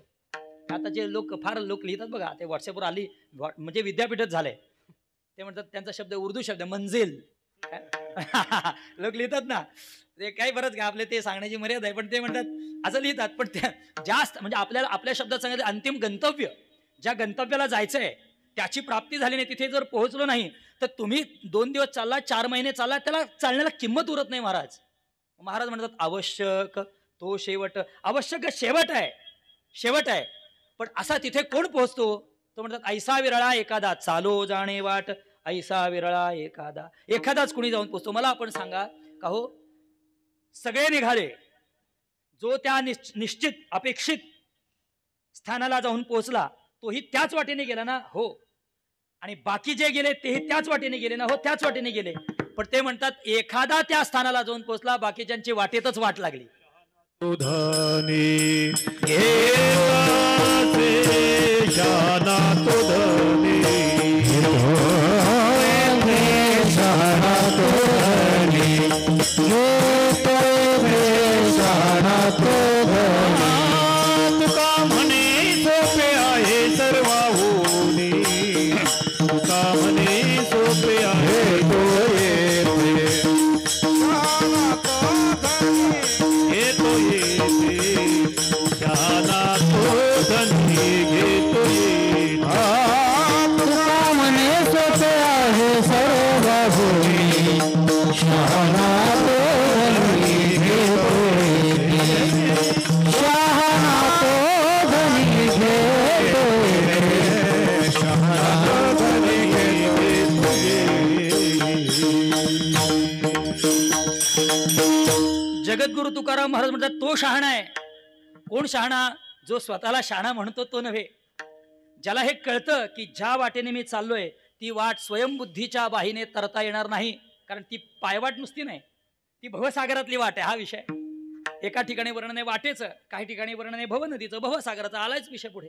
महाराज म्हणतात की ज्ञानेश्वर महाराजांची उभी आहे, स्वयंबुद्धीची आवाही रिगाले तयांची शुद्धीची नाही, एक जाणीवेच्या डोही गर्वेची गिळले. का गिळले? त्यांना वाटतं छाय मला काय गरज आहे, मी विद्वान आहे, मी घरीच ज्ञानेश्वरी वाचतो. महाराज असे काही लोक आहेत बरं का, ते काय म्हणतात, काय गरज आहे कुठं जायची, आमच्या घरीच ज्ञानेश्वर अर्थसकट आहे म्हणतात. आता तर काय युट्यूबला सगळं उपलब्ध आहे, काय पाहिजे ते बोला फक्त, तुम्ही काय पाहिजे ते टाका, सगळं आम्हाला मिळते, गरजच काय आम्हाला गुरुजींची. महाराज म्हणतात असं होत नाही. सुरुवातीला जो श्लोक सांगितला, अरे तू विद्वान किती जरी असला, किती शास्त्रज्ञ असला, शास्त्रज्ञ अपि स्वातंत्र्येनं, पण ब्रह्मज्ञानान्वेषणम न कुर्यात. ते म्हणतात भागवतात वर्णन केलंय, शाब्दे गुरूंचं वर्णन करताना. आता आपण बोललो तद विज्ञानार्थम स गुरुमेव अभिगच्छेत, हा गुरूंचा विषय. पण अहो त्या गुरूंची जर प्राप्तीच करून घ्यायची असेल तर क्रम काय सांगितलाय? सद्गुरूंची भेट होण्याकरता, आपल्या जीवनामध्ये संतांची भेट होण्याकरता जो पुण्याचा उदय आहे किंवा अपेक्षित एवढं पुण्य निर्माण होण्याकरता काय केलं पाहिजे हा विषय महत्वाचा आहे. संतांची भेट तशी होत नसते. काय लिहिले महाराजांनी? बहु अवघड आहे अथवा असे संत भेटी. पण ती कशी झाली? परी जगजेठी करुणा केली, कृपा केली. आणि देवाची जोपर्यंत, ईश्वराची कृपा जोपर्यंत होत नाही तोपर्यंत सद्गुरूंची भेट होत नाही. आणि सांगू का, एखादा म्हणेल झाली, तर सद्गुरूंची जर भेट झाली तर झालेली भेट ही सद्गुरूंची आहे असं माणसाला ज्ञात होत नाही. गुरुवर्य श्री गुरु साखरे महाराज सांगतात, जर तसा अधिकार नसेल, गाठीला जर पुण्य नसेल, तर त्या गर्दीत संतांचा आपल्याला धक्का लागतो. बरं का, संतांचा धक्का लागतो, माणूस त्या संताला धक्का मारून जातो, पण त्याला हे कळत नाही की हे संत आहेत म्हणून. का तर मागे गाठीला पुण्य नाही, भगवंताची कृपा नाही.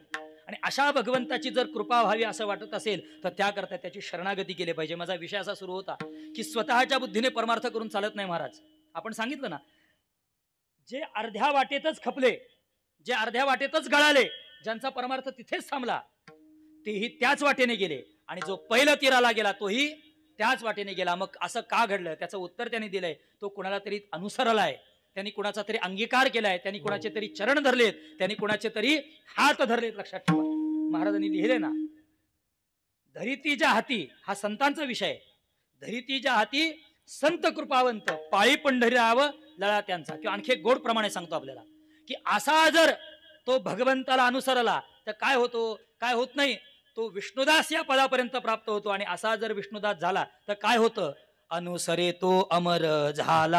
अनुसरे तो अमर झाला. अनुसरे तो अमर झाला. अनुसरे तो अमर झाला. अंतरला संसारा, अंतरला संसारा. अंतरला संसारा. अंतरला संसारा. अंतरला संसारा. अंतरला संसारा.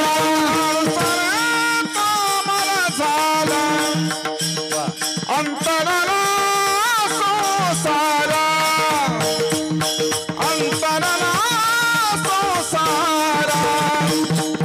अंतरला संसारा. अनुसरे तो अमर झाला. अंतरला संसारा. अंतरला संसारा. अंतरला संसारा. अनुसरे तो अमर झाला एवढं घ्यायचंय. अंतराला संसार आता विषय आहेच, न देखती गर्भवास कधी दास विष्णूच्या हात विषय आहेच. पण अनुसरे तो अमर झाला हे पद घ्यायचंय. का, तो अनुसराला आहे. कोणाची तरी शरणागती गेले, कोणाला तरी हात जोडलेत, तो जर म्हणेल मला कोणासमोर हात जोडता येत नाही, माणूस देव म्हणतो तू तसाच राहा. ते म्हणे जुने वाक्य ना, महापुरे झाडे जाते तेथे लव्हाळे वाच. मला झाड बनून राहायचंय का लव्हाळ बनून टिकून राहायचंय, ज्याचे त्याने ठरवावं. हे परमार्थातही लागू आहे, अहो व्यवहारात लागू आहेच. मी बोललो ना की या देशाच्या सर्वोच्च पदावर असणारा माणूस, या देशाच्या स्वामित्वाच्या सर्वोच्च पदावर बसलेला माणूस सुद्धा हात जोडतो. बरं आहे, हात जोडतो. आणि तर त्याचं उलट सांगू का, ज्याला काहीच नाही तो म्हणतो माझ्यासारखा आहेच कोण. अरे बाबा तू राहिला ना तसाच एकटा. काय होणार आहे महाराज. का, विनम्रता. नम्र झाला भूता. नम्र झाला भूता. नम्र झाला भूता. नम्र झाला भूता.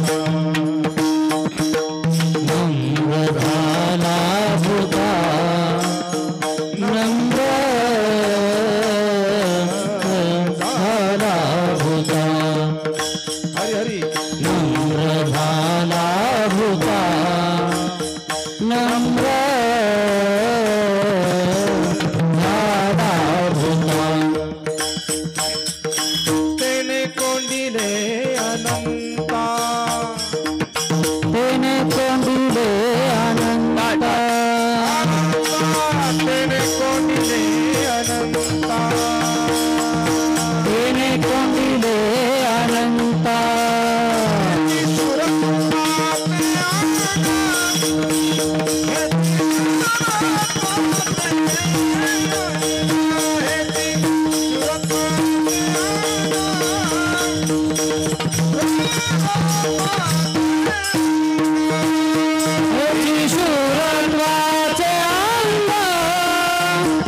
वृंदाचे अंग. शूरत्वाचे अंग.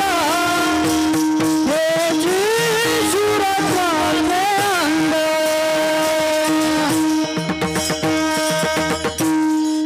नम्र झाला भूता तेणे कोंडिले अनंत. आणि ही अवस्था प्राप्त होण्याकरता पहिल्यांदा कोणासमोर नम्र झालं पाहिजे, हा विषय महत्वाचा आहे.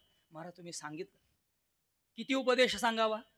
कोण्या संतांनी सांगितलं मला सांगा ना, की भगवंताची शरणागती झाली पाहिजे, भगवंताची शरणागती झाली पाहिजे. कोणत्या पद्धतीने शरणागतीचे प्रकार काय, अनेक पुढचा विषय.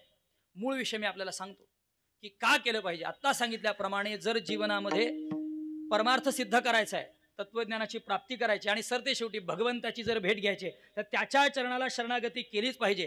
किती प्रमाण आपल्याला सांगायचे मला सांगा. महाभारतातली उदाहरणं आहेत, रामायणातली उदाहरणं आहेत, संतांची प्रमाण आहेत, वेदापर्यंत आपण गेलात तिथे उपलब्ध आहे. भगवद्गीता पहा, एक प्रमाण सांगतो.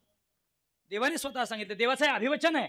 लक्षात घ्या, देवाचं अभिवचन आहे की मला जर शरणागती केली तर काय होईल, आणि या वचनाचा जर विचार मनुष्याने केला तर भगवंताची शरणागती केली पाहिजे हे मनुष्याला 10 वेळा सांगण्याची आवश्यकता नाही. लक्षात ठेवा. सर्व धर्मान परित्यज्य मामेकम शरणं व्रज अहं त्वा सर्व पापेभ्यो मोक्षयिष्यामि. या करता मा शुचः, अहम देव सांगतो मी तुला त्या पापातनं बाहेर काढण्याचं काम माझं आहे.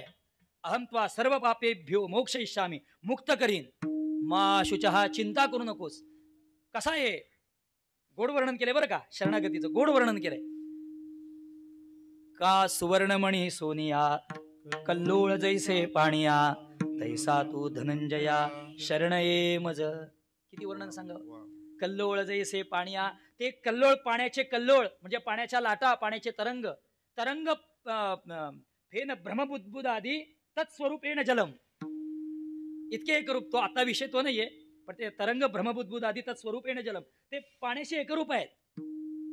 मग त्या लाटा दिसतात तो आम्हाला, अहो हे तर अवांतर करणी वाऱ्याची, त्या वाऱ्याचा तो परिणाम आहे रे. लाटा दिसायला लाटा आहेत, पण लाट जर हातात घेतली तर लाट येईल का पाणी येईल?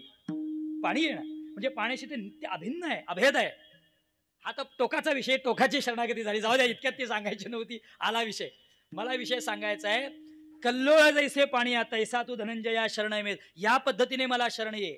आणि असा जर शरण आला तर मी काय करीन ते सुद्धा महाराजांनी लिहिले. ती ओवी सुद्धा महाराजांनी लिहिलेली आहे की जर असा तू शरण आला तर काय होईल. या लागी शरणागता अनन्याश्चिंतयन्तो माम ये जनाः पर्युपासते तेषां नित्याभियुक्तानां योगक्षेमं वहाम्यहम्. हे तर करणार आहे. म्हणजे त्याचा योगक्षेम कुठला, व्यावहारिक योगक्षेम सुद्धा आणि पारमार्थिक योगक्षेम सुद्धा. उलट पारमार्थिक योगक्षेम तो वाहणारच आहे, आणि तो जर वाहिला नाही तर त्याच्या वचनाला बाधा येईल ना महाराज. जो मज होय अनन्य शरण, अनन्य शब्द महत्वाचा आहे. त्याचे निवारी मी जन्म मरण, या लागी शरणागता शरण्य मीची एकू.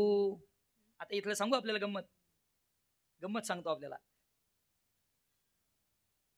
ज्ञानेश्वर महाराज सांगतात, म्हणजे ज्ञानेश्वर महाराजांनी देवाच्या मुखातून हे वदवलंय, या देवाच्या मुखातून वदवलंय.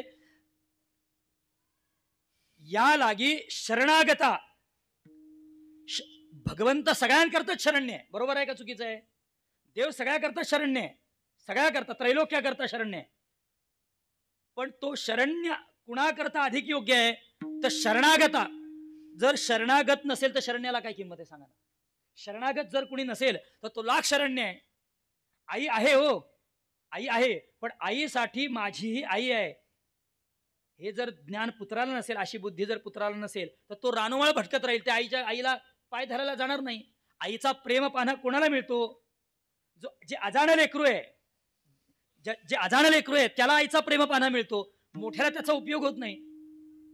आई सर्वांकरता आहे, पण उपयोग कोणाला जास्त उपयुक्तता लहानग्या करताय, त्या शिशु करताय, निष्पाप जे बालक आहे त्याच्या करताय.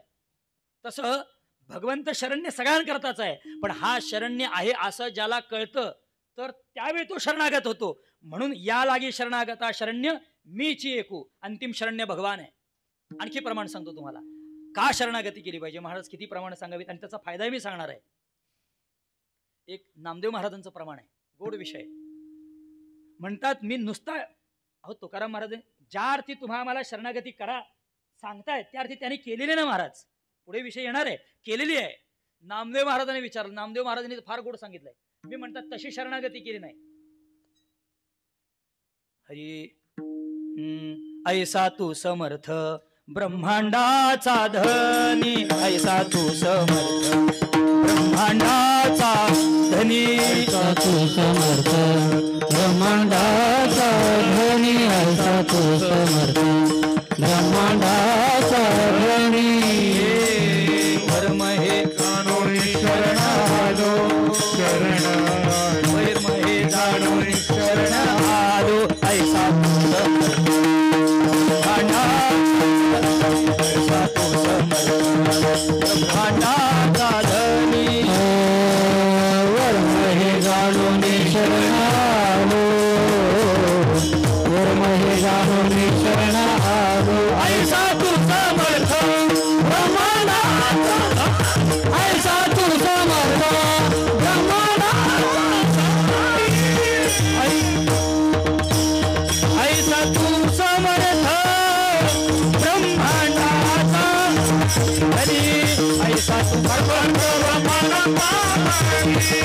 ऐसा तू समर्थ ब्रह्मांडाचा धनी ऐसा तू समर्थ ब्रह्मांडाचा धनी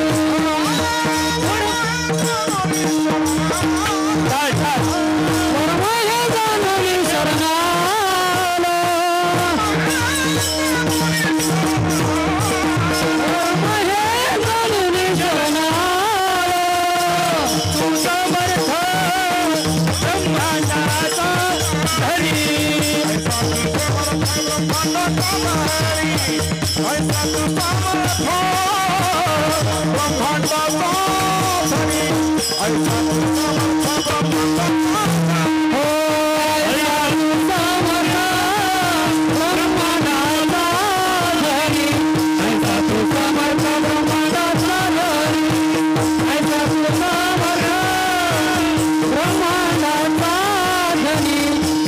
तू समर्थ ब्रह्मांडाचा धनी ऐसा तू समर्थ ब्रह्मांडाचा धनी वर्म हे जाणूनही शब्दाला महत्व आहे. मी हे जाणून शरण आलोय असा तसा मला कोणीतरी सांगितलं. काल आळंदीला कीर्तन ऐकलं म्हणून आलो नाही. ते म्हटले वर्म हे जाणूनही शरण आलो. अख्खा अभंग आपण बघा त्याच्या अधिकाराचं वर्णन देवाच्या केलंय. तुझी या सत्तेने वेदासी बोलणे सूर्यासी चालणे तुझी या बळे. आणखी महाराजांनी वर्णन केले माऊलीने. आता काय सांगावं ज्ञानेश्वरीत पर्वती बैसकान आपल्या ओव्या पाठ आहेत. समुद्री रेखा म्या बोलविल्या वेदू बोले. देवाने एक सांगू का तुम्हाला या ओव्या बोलताना मला असं वाटतं की अशा त्या म्या बोलविल्या असं असं नाही बोलत. कसं म्या बोलविल्या वेदू बोले. वक्त्याने बोलताना पारायणात नाही पण वक्त्याने सांगताना असं बोललं पाहिजे. म्या बोलविल्या वेदू बोले म्या चालविल्या सूर्य चाले आणि म्या हलविल्या प्राणू हले जो जगाते चालिता. पर्वती बैसकान संडावी समुद्री रेखान ओलांडावी पृथ्व्या भूते वाहावी. हे आज्ञा माझी. देव म्हणतो माझी आज्ञा आहे माझी आज्ञा आहे. ज्ञानेश्वर महाराज म्हणतात नामदेव महाराज म्हणतात हे मला कळलं वर्म हे जाणून मी शरण आलो असा सगळा विचार केला तर. दुसरी गोष्ट अशी जाऊ दे आता येतो. या सगळ्या गोष्टीचा विचार करता तुकाराम महाराजांनी सुद्धा लिहिलंय. आणि एक दृष्टांत सांगतो. मला आपल्याला असं विचारायचं आहे की त्या वेल असते वेल वेल नाजूक असते. तिला शब्द आहे वल्ली किंवा लता असा शब्द आहे. लता ती त्या वेलीला जर वाढायचं असेल तर ती नुसती भूमीवर पडून चालेल का? ती वेल म्हणेल मला कुणाच्याही आधाराची गरज नाही. मग त्या वेलीला कुणाचा आधार घ्यावा लागतो? एखाद्या झाडाचा तरी एखाद्या झुडपाचा तरी एखाद्या दांड्याचा तरी नाही तर एखाद्या काटकीचा. आपल्या भाषेत काटकी. एखादी काठी जरी पडली असेल किंवा उभी असेल तिचा जर त्या वेलीने आधार घेतला आणि त्या वेलीने जर एखाद्या मोठ्या वृक्षाचा आधार घेतला तर आनंद आहे. काय परिणाम होतो? अहो कधी कधी ती वेल इतकी वाढते. मोगऱ्याचा जर वेल असेल ती इतकी वाढते का त्या झाडाला सुद्धा झाकून टाकते. आणि त्या वेलीवर जर मोगऱ्याची फुलं उमलली तर बाजूचा जाणारा माणूस असा नाही म्हणत कोणतं झाड आहे बुवा कोणत्या झाडावर ही वेल वाढली आहे मला जरा. तो काय म्हणतो वा वा काय गंध आहे. कुठे बरं मोगऱ्याचा वेल? मला तुम्हाला विचारायचं आहे मोगऱ्याचा वेल जो इतक्या अंतरावर असं म्हणतात असा तो सुगंध पसरवण्यास समर्थ ठरला तो खाली पडला म्हणून का झाडावर चढला म्हणून? झाडाचा आश्रय घेतला त्या वेलीने.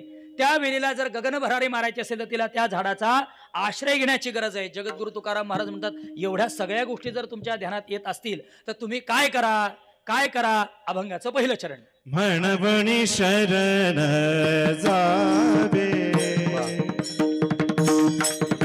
म्हणवणी शरण जावे म्हणवणी शरण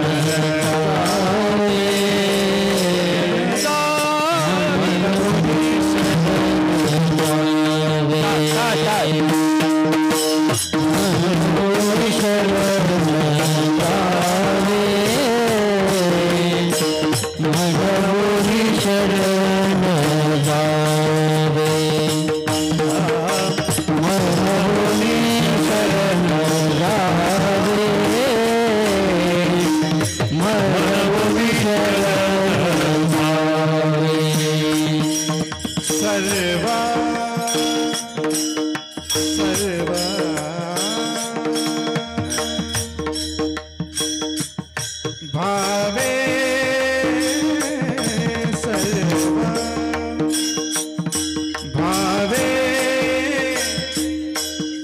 देवासी तो अवतरील तो अवतरील तो अवतरील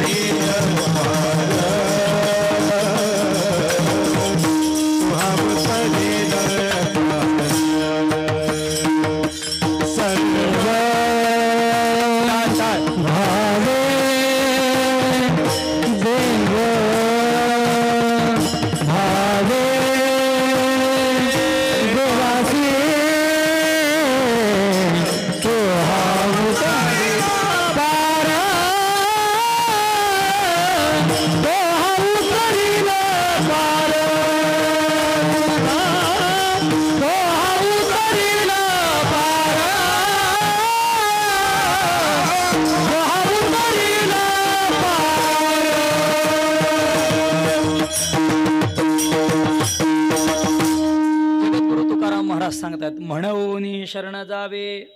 आपली वेळ संपते, पटकन विषय पुढच्या अभंगाचं काही चिंतन करायचं.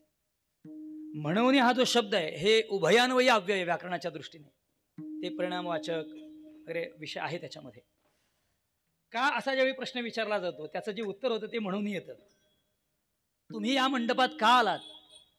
आम्हाला कीर्तन ऐकायचंय म्हणून आलो. पण आपण म्हणताना असं म्हणत नाही. कसं म्हणून आलो मंडपात, आम्हाला कीर्तन ऐकायचं होतं. पण तुकाराम महाराजांची रचना बघा कशी आहे. तुकाराम महाराजांनी परिणाम काय होणार आहे हे नंतर सांगितलंय आणि तो परिणाम साधण्याकरता काय करायचंय ते अगोदर सांगितलंय आणि म्हणून ही पद तिथं वापरलंय. हे तुकाराम महाराजांच्या वाङ्मयाची शोभा आहे, अलौकिकता आहे. अभ्यासक त्याच्या सुद्धासाठी चिंतन करतील. कधी आपण म्हणताना असं म्हणत नाही हो, कधीच म्हणत नाही ना. तुम्ही बाजूच्या मंडपात का बसलात? आता भूक लागली आहे, जेवायचंय म्हणून त्या मंडपात बसलो, म्हणून त्या मंडपात बसलो, आम्हाला जेवायचंय असं म्हणतो का आपण कधी? तुकाराम महाराजांचा आताचा अभंग कसा आहे? म्हणून शरण जावे सर्व भावे देवासी. महाराजांना प्रश्न विचारला कशा करता, का, असं जर विचारलं त्याचं उत्तर दिलं अभंगाच्या दुसऱ्या चरणात.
पार भवदुस्तर नदीचा, भवदुस्तर नदीचा तो हा उतरील पार म्हणून शरण जावे सर्व भावे देवासी. असं जर महाराजांनी लिहिलं असतं तर काहीच चूक झाली नसती.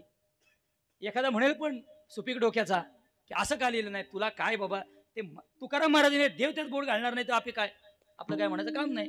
विशेषतः आहे म्हणून शरण जावे सर्व भावे देवासी. महाराज सांगतात यासाठी शरण जा. एक सांगू का, इथला म्हणून शब्द आणि जो मज होय अनन्य शरण त्याचे निवारी मी जन्म मरण, या लागी शरणागता शरण्यमधला जो या लागी आहे आणि इथला म्हणून आहे, दोन्हींचा अर्थ तोच आहे. म्हणून शरण जावे सर्व भावे देवासी, का तर तो हा उतरील पार. आणि ज्ञानेश्वर माऊलींनी लिहिल्याप्रमाणे मज होय, जो मज होय अनन्य शरण त्याचे निवारी मी जन्म मरण, या लागी, तो या लागी आणि इथला म्हणून, दोन्ही शब्दांचा अर्थ एकच आहे, दोन्ही एकाच अर्थाचे शब्द आहेत. भावही तोच आहे, विषयही तोच आहे. का तो हा उतरील पार, तो पार आम्हाला उतरवणार आहे, पहिल्या तीराला घेऊन जाणार आहे. कुठे घेऊन जाणार आहे, कोणत्या पहिल्या तीराला? जर उहापोह नंतर नाही करता आला तर शेवटचं सांगतो, आम्हाला द्वैताच्या पहिल्या तीराला घेऊन जाणार आहे. द्वैताच्या पहिल्या तीराला, आम्ही द्वैताच्या आईला तीराला आहोत. ते द्वैताचं जे पहिलं तीर आहे ते निरपेक्ष एकांत आहे, तो निरपेक्ष एकांत आहे. तुका म्हणे आम्हा जसा एकांताचा वास. हे सांगून मी मोकळा होतो, म्हणजे बाकी विषय सांगायचा राहिला तर अभंग झाला नाही असं व्हायला नको. म्हणून शरण म्हणून शरण जावे सर्व भावे देवासी. यासाठी शरण गेलं पाहिजे, सर्व भावाने शरण गेलं पाहिजे. बराच विषय, एक गंमत सांगतो आपल्याला. सर्व भावे पद महत्वाचं आहे.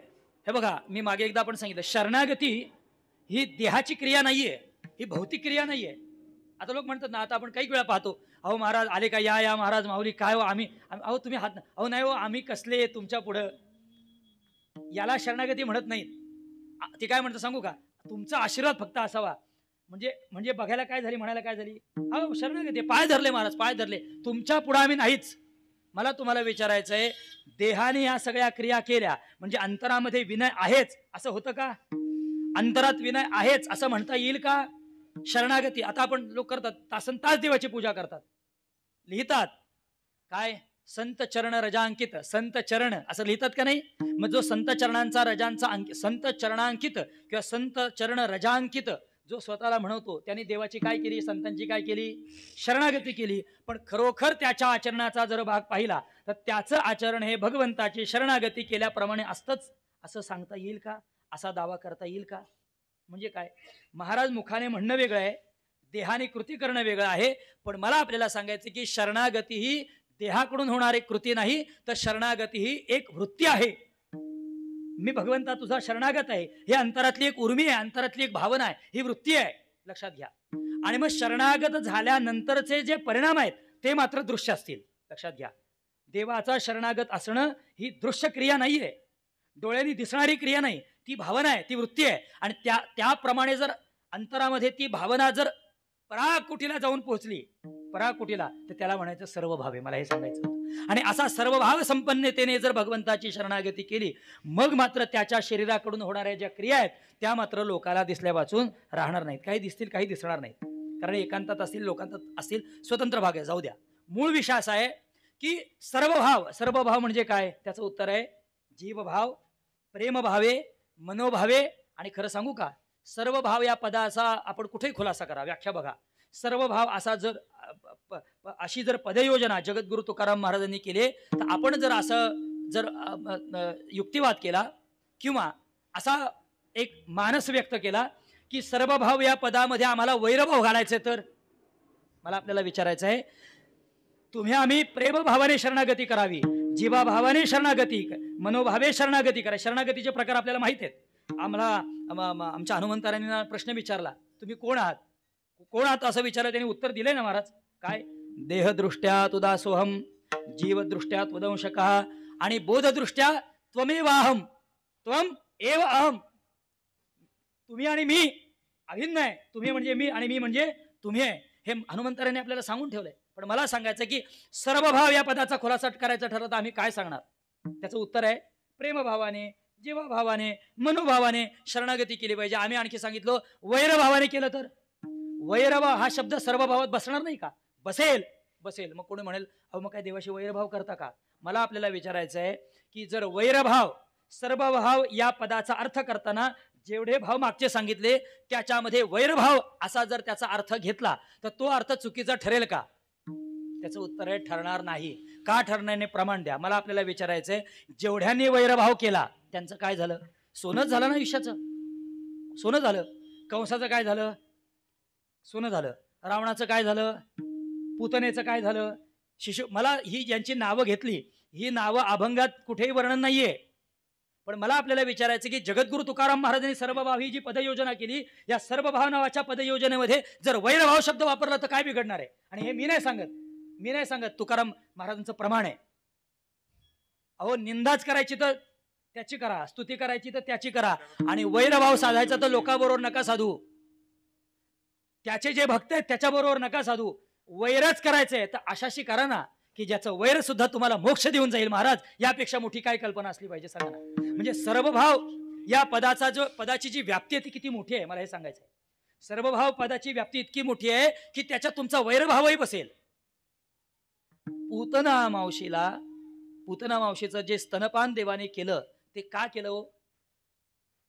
जे विषाचे निस्तनपाने मारोली वैरभाव होता, पण वैरभाव नुसता नव्हता. मागील जन्मामध्ये मला भाव सांगायचा आहे, मागील जन्मामध्ये त्याच ती कोणी देवाची भक्त होती आणि देवाची स्मृती झाल्याबरोबर स्मृती पान्हा फुटला आणि त्याची लज्जा निर्माण झाली, पण देवाची भेट झाली नाही. तो भाव बघून घ्या. कोणता भाव निर्माण झाला तिला? मातृभाव निर्माण झाला. परमेश्वराविषयी मागील जन्मात निर्माण झालेला मातृभाव तो या जन्मामध्ये वैरभाव रूपाने का होईना, पण देवाने स्तनपान केलं का केलं नाही मला सांगा. आणि देवाने तुवा सनकादिकाचे निमाने सायुज्य सौरसुधीधला पुतने. एक सांगू का, वैरभाव म्हणून मारायला आली, ऐका, शत्रू म्हणून मारायला आली म्हणून मारलं, हे इथपर्यंत खरं आहे. शत्रुभाव शत्रुत्वाने मारायला आली म्हणून मारलं हे जरी खरं असेल तरी तिच्या अंतरात असलेला जो वैरभाव आहे तो कोणा करताय? माझ्या भक्ता करता नाही, माझ्या करताय. भक्त काय सांगू, भक्त का वैरिया व्हावे माझी. याच्या अगोदरचं चरण आठवलं तर सांगा. महाराज काय म्हणतात? भक्त व्हायचं तर माझं व्हा आणि वैरी व्हायचं तरी माझं व्हा. वैरभावाने आली पण उद्धार केलाय. मला सांगायचंय सर्व भाव पदाची व्याप्ती. म्हणून आम्ही सांगतो महाराज, अरे हरिजनाची कोणा न घडावी निंदा, साहत गोविंदा नाही त्याचे. निंदा करायची ना, म्हणजे करायची नाही बरं का खरं देवाची निंदा, त्यांच्यासारखा मारील आपल्याला. तो देव काय साधतो का? तो ज्ञानदेव नाही, तो जगाचा देव आहे. तो त्याचं खातं निराळ आहे. हे यथामाम प्रपद्यन्ते ताम सदैव भजामी अहम भजामी. कसं? हे यथामाम, जो जशी भक्ती करील तसं. मग तुम्ही जर निंदात करी सुटले तुम्हाला तसं फळ देईल. पण एक लक्षात ठेवा, एखादा महाभाग असा निर्माण झालाच की कालच्या कीर्तनात ऐकलंय, भक्त का वैर्य, मला भक्त बिक्त काय करत नाही, मला वैरी व्हायचंय. हे लक्षात ठेवा बरं का, हे शब्दाचे खेळ नाहीयेत. महाराज वैर्या सिद्धी मोक्ष सिद्धी काय सांगावं अजून. मग आता एखादा उपटसंबंध निर्माण होईल, व्हा ना, त्यांनी होऊन दाखवावं. त्यांनी मरेपर्यंत एक सांगू का, तो पण असा आहे, तो असं दर्शन त्याला देईल, असं दर्शन देईल का त्याला वैर करता येणार नाही, तो जाऊन लोटांगण घाली. पण त्यावेळी त्याची हिंमत असली पाहिजे त्या भक्ताची. नाही नाही नाही, मला तुझा वैरभाव करायचा आहे, मला तुझं भक्त नाही व्हायचं. पण सांगू, भक्त होणं सोपं आहे, वैरी होणं अवघड आहे. ठोकबार खोमाई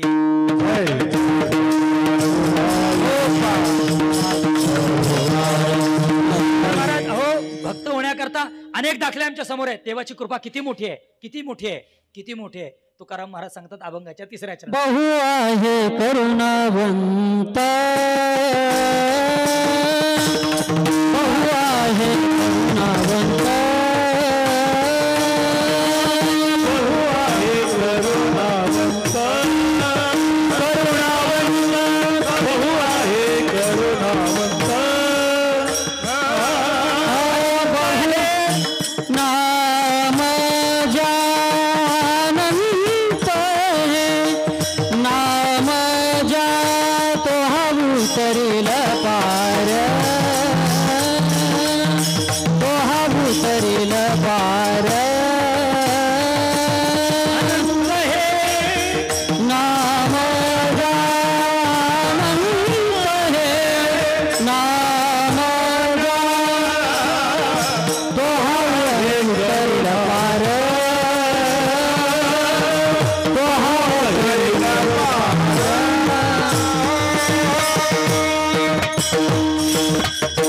महाराज म्हणतात त्याचा वैरी होणं अवघड आहे. जरी मी सर्व भाव पद वरती वापरलं तरी तुम्हाला त्याचं वैरी होता येणं अवघड आहे. कारण त्याच्या ठिकाणी इतकी गुणसंपदा आहे, इतका तो करुणाघन आहे की त्याच्या करुणेचा एक, आताच्या शब्दात सांगू, करुणेची एक झलक जर माणसाला दिसली तर आयुष्य तो त्याच्या चरणावर समर्पित करेल. वैरी कसं व्हाल तुम्ही? महाराजांनी प्रमाण लिहिलं, अरे उत्पत्ती होण्यापासून, होण्यापूर्वी, उत्पत्ती झाल्यानंतर आणि त्याच्यानंतर आपण किती खटनट होता, ज्याचं त्यांनी आत्मपरीक्षण करावं. मी किती चांगला आहे आणि मी किती वाईट आहे, तरी मला देवाने सांभाळलंय. मग बहु आहे करुणावंत याची सिद्धी करण्याकरता हे उदाहरण काय कमी आहे का? कमी नाही उदाहरण. असा जो करुणावंत देव आहे, जो करुणाघन आहे, तो काय, तो हा उतरील पार. भवदुस्तर नदीचा एक भाग सांगून आपण म्हटलं भजन घेऊ आणि नंतर एक 5 मिनिटात कीर्तनाला विराम देऊ. महाराजांची पदयोजना आहे, तो हा उतरील पार. त्याचा अर्थ आहे आपले आश्रमाचे संस्कार आहेत. तो हा विठ्ठल बरवा ही प्रत्यविज्ञा आहे. अविज्ञा प्रत्यक्ष आणि प्रत्यविज्ञा प्रत्यक्ष, तसे ही प्रत्यविज्ञा प्रत्यक्ष आहे. तो म्हणजे कोण? दूरदेशात असणारा निर्गुण निराकार. तो झाला हा म्हणजे सगुण साकार. निर्गुण निराकार असलेला तो असून भागणार नाही. आमचं जर काम व्हावं असं वाटत असेल तर त्या तोला हा व्हावं लागतं. तो हा झाल्याशिवाय आमचं काम होणार नाही. म्हणून जसं तिथं लिहिलं अगदी त्याच पद्धतीने. मूळ याचं स्वरूप काय आहे?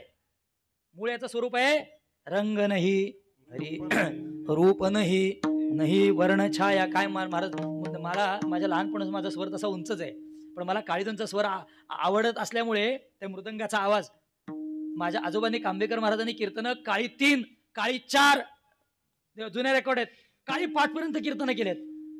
अशी कीर्तन आहेत जुने लोक सांगतात. आपल्याला एवढं नाही, पण तो स्वर ऐकत आवडत असल्यामुळे माझाही आवाज जवळजवळ 4.5चा आहे. मग तो विसरलो की तो जातो उंच, असं होतं. या स्वरावर प्रेम आहे मृदंगाच्या, असा विषय आहे. कारण ते उंच नाद आवडत नाही आपल्याला, असा विषय असो. तो जो तो आहे ना, तो हा सगुण साकार तो तिकडेच राहणार आहे. पण जर तुम्ही शरणागती केली तर त्या तोचा काय होईल? हा होईल. तो जवळ येईल आणि जवळ आल्यानंतर काय करील? कैवल्यदानी आहे, मोक्षदानी आहे.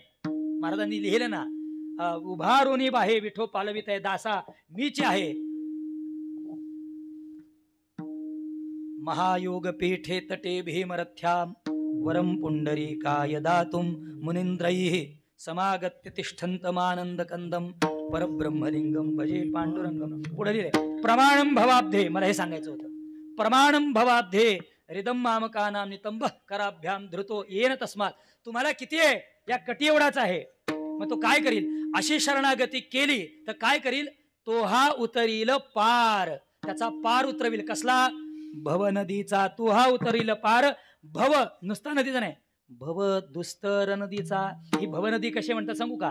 दुस्तर आहे, कर्म कठीण आहे, अवघड आहे, बुडविणारी आहे. का महाराज असे लिहिलं? तुम्ही स्वयंबुद्धीच्या वाही, मग अशी प्रमाण जे आपण दिलं, त्या स्वयंबुद्धीच्या वाही जर या नदीत उडी मारली ना, तर एका जाणीवेच्या डोही एका गर्वेची गेलेले, कुणाकुणाची काय काय तरा झाले ते आपण बघा ना. याकरता त्याचे चरण धरले पाहिजेत. एक गंमत सांगतो. या नदीला कुठे भव नदी, कुठे भवसागर, कुठे भवसिंधू, कुठे माया नदी, कुठे मायासागर, तर कुठे भवाटवी असा शब्द आहे. भवाटवी म्हणजे भवाचा सागर. पण जाऊ द्या, पण अनेक प्रतिशब्द आहेत. पण या सगळ्याला जर येथची येथ एकची लीला तरले जे सर्व भावे मज भरले तया आईलेच. महाराजांची ओळी तर फार पुढचे म्हणतात. नुसता तरुण घेऊन नाही जाणार, तर तरुण घेऊन जाणार नाही. सांगू का? मी मग अशी बोललो ना, तो द्वैताच्या आयला तीरावर असलेले आपण त्यांना लीलया लीलया भिजो नेदी हात पाव काही. तुकाराम महाराजांचं प्रमाण आहे. बरोबर आहे. भिजो हात पाव, बरोबर. भिजो नेदी तुका म्हणे नोहे आणि का सारिखा, आणि तोची माझा सखा पांडुरंग. याचं ते ध्रुवपद आहे मला वाटतं. भिजो नेदी हात पाव काही, आणि काही हाता पायाला त्या भवनदीचा स्पर्श न होता पलीकडे घेऊन जाईल. महाराज तर म्हणतात स्पर्श होऊन नुसता पलीकडे घेऊन जाणार नाही महाराज. मी मग असे एक बोललो वाक्य की तो द्वैताच्या पहिल्या तीराला नेईल. आईलीच थडिये सरले मायाजाळ, म्हणजे द्वैताची वारी अशी सरतो, अशी सरतो. काय करतो महाराज? पलीकडे जाण्याकरता भवसागर शिल्लकच ठेवत नाही. भवसागर पलीकडे जाण्याकरता शिल्लकच ठेवत नाही. यथामती अभंगाच्या 2-3 चरणाचा भावार्थ झाला असं फक्त म्हणायचं, त्याचा कारण झालेला नाही. संप्रदायाच्या नियमाप्रमाणे मधलं भजन घेऊ. सगळ्यांना विनंती आहे मला, तो हा उतरील पार यातला काही भाग सांगायचा होता. आणि बहु आहे करुणावंत अनंत हे नामजा याचा थोडा खुलासा करायचा आहे. तेवढा 1-2-4 मिनिटामध्ये मला काय म्हणजे वेळ दिली तर ते बोलत राहू, पण वेळेच्या बाहेर जायचं नाही. भोजन व्हायचं बाकी आहे. तेवढा खुलासा करून सेवेला विराम देऊ. मोठ्या प्रेमाने सगळ्यांना विनंती आहे, म्हणजे मोठ्या प्रेमाने विनंती आहे. काय करा? मोठ्या प्रेमाने देवाच्या नावाचा उच्चार करा आणि हाताने टाळी वाजवा. विठोबा रखुमाई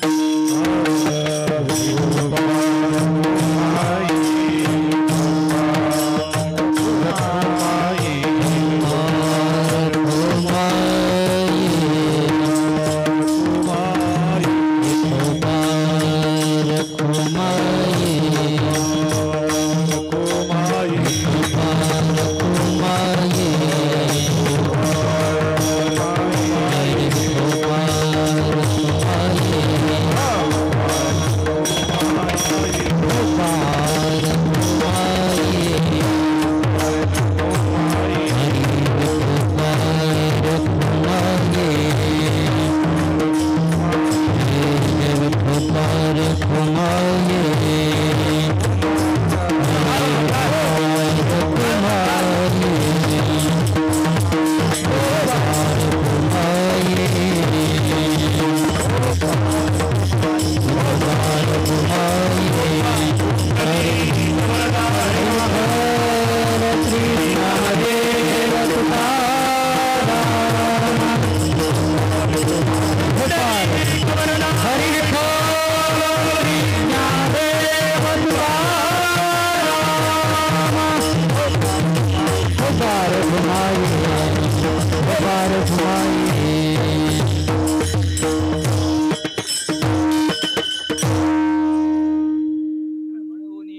भावे सर्व भावे देवासी.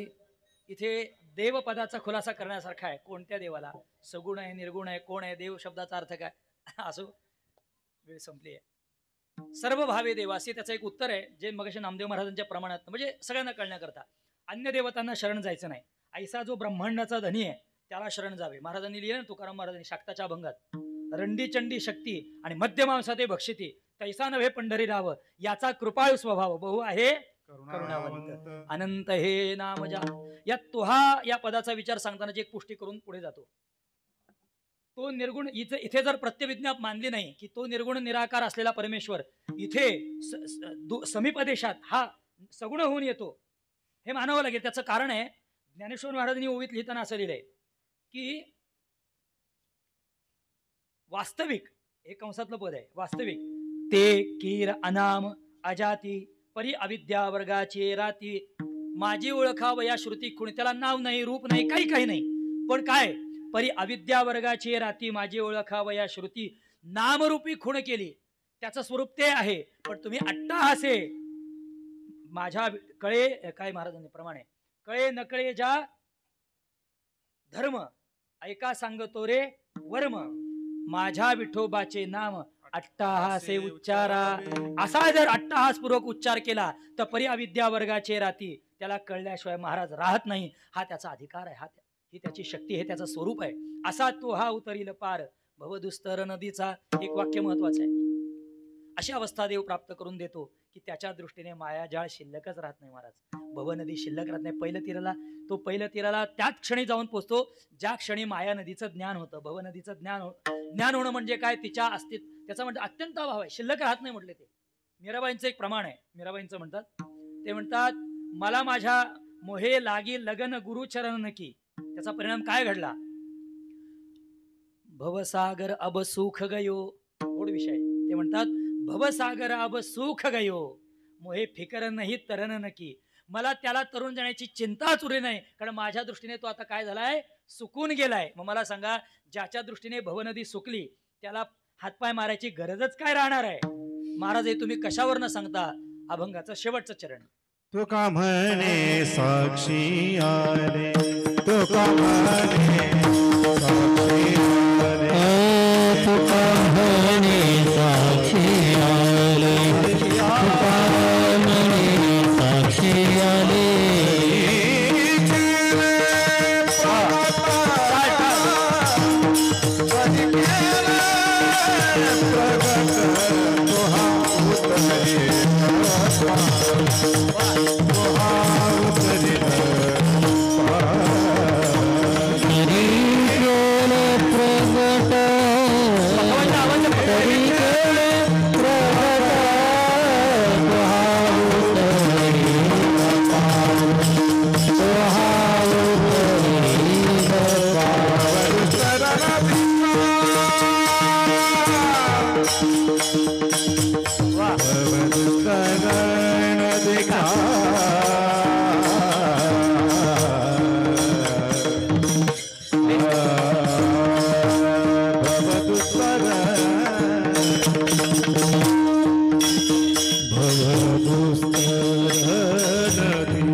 पार भवदुस्तर नदीचा. एक सांगू गंमत आपल्याला. हा जो आनंद आहे हा नेहमी निर्माण होत नाही. सगळ्या गोष्टी अशा जुळून आल्या त्याच्यासाठी त्याचं कारण आहे अधिष्ठान आहे, तेच महत्वाचं आहे. अधिष्ठान महत्वाचं, अध्यस्त ते काय अशी सगळी गंमत आहे. महाराजांची ज्यावेळी कीर्तन व्हायची, मला बोललंच पाहिजे ते, आमच्याकडे महाराज ज्यावेळी कीर्तन व्हायची अशी पल्लेदार आवाज महाराजांच्या चाली, त्यावेळी संपतबुवा महाराज आमच्या असायचे आणि टाळकरी एक तोही स्वतंत्र आनंद. फक्त त्यावेळी आम्ही लहान होतो, फक्त लहान होतो आपण. हा असा आनंद आहे. महाराज गायला दिसते टाळकरी. भजनाचा आनंद ज्यावेळी प्रांजळपणे कबूल करतो मी गोष्ट, की असा ज्यावेळी आनंद होतो ना, त्या असं वाटतं की अभंगाचं विवरण वगैरे राहू दे बाजूला, भजनच ऐकत राहावं, बास बाकी काय करायचं, सगळं कीर्तन त्याच्यातच समाप्त आहे. अशी त्याची शक्ती आहे महाराज. हे अलंकापुरी काय इथे कमी आहे, इथे काय ज्ञानेश्वर महाराज समोर बसलेत. असो, तो हा उतरील पार भवदुस्तर नदीचा, बहु आहे करुणावंत. तो अत्यंत करुणावंत आहे, करुणाघन आहे, दयार्द्र आहे, दया सागर आहे, असं त्याचं वर्णन आहे. आणि तो दयेचा सागर, ह्या भवसागर त्याच्या पुढे काय असणार आहे असा अर्थ आहे त्याचा. त्या दयेच्या सागरापुढे हा भवसागर किती आहे, नगण्य आहे, नसल्यास जमा आहे. त्याचं स्वरूप काय, बहु आहे करुणावंत, अनंत हे नामजा. अनंत हे त्याचं नाव आहे. थोडक्यात सांगतो, अनंत हे त्याचं स्वरूप आहे, त्याची नावं अनंत आहेत. अनंत हे त्याचं नाव आहे, त्याची नावं अनंत आहेत, आणि त्याचं स्वरूपही अनंत आहे. तो कसा आहे, तुम्हाला पहिल्या तीराला घेऊन जाईल, म्हणजे आपल्या स्वरूपाला तो भेटवणार आहे. आत्मत्व त्याला महाराजांचं हे शिवम भूत्वा शिवम यजेत, किंवा जगद्गुरु शंकराचार्यांनी निर्वाण दशकामध्ये केलेलं वर्णन आहे. त्या स्वरूपाची जर प्राप्ती झाली तर बाकी शिल्लकच काय राहणार आहे सांगा ना आपल्याला. आत्मषटकात तेच लिहिलंय, निर्वाण दशकात तेच लिहिलंय, चिदानंद रूप शिवोहम शिवोहम ही अवस्था, किंवा तदेको वशिष्ठ शिव केवलम तत् एकः अवशिष्टः शिवः केवलः अहम, तो मी आहे. अशा स्वरूपाची जर ज्ञानाची प्राप्ती झाली तर कसला भवसागर आहे, काय विषय. पण या अनंतत्वाची प्राप्ती होणं म्हणजे काय, त्याला अनंत ह्या पदाची योजना आहे. तेवढा भाव सांगून आपण थांबूया. गोड वर्णन आहे. अनंत शब्दाचा अर्थ आहे कोणत्याही शास्त्रकाराला त्या भगवत स्वरूपाची संगती लावता येत नाही. हे का लावता येत नाही त्याचं कारण आहे, त्याच्या स्वरूपात गंमत अशी आहे. अनंत पदामध्ये अर्थच असा आहे, अनंत पदाचा अर्थ आहे तो सदा आहे, तो सर्वत्र आहे, आणि तो सम आहे. सर्वत्र म्हणण्यामध्ये त्याला देशपरिच्छेद नाहीये, आणि देशपरिच्छेद नसल्यामुळे त्याचा अत्यंत भाव होत नाही. कालपरिच्छेद नाही, म्हणजे तो कसा आहे, सदा म्हणण्यामध्ये चुकलो का आपण, सदा म्हणण्यामध्ये त्याला कालपरिच्छेद नाही, म्हणजे त्याला प्रागभाव नाही, त्याचा प्रध्वंसा भाव नाही. परमेश्वर अगोदर नव्हता, आता आहे, नंतर राहणार आहे, असं आहे का.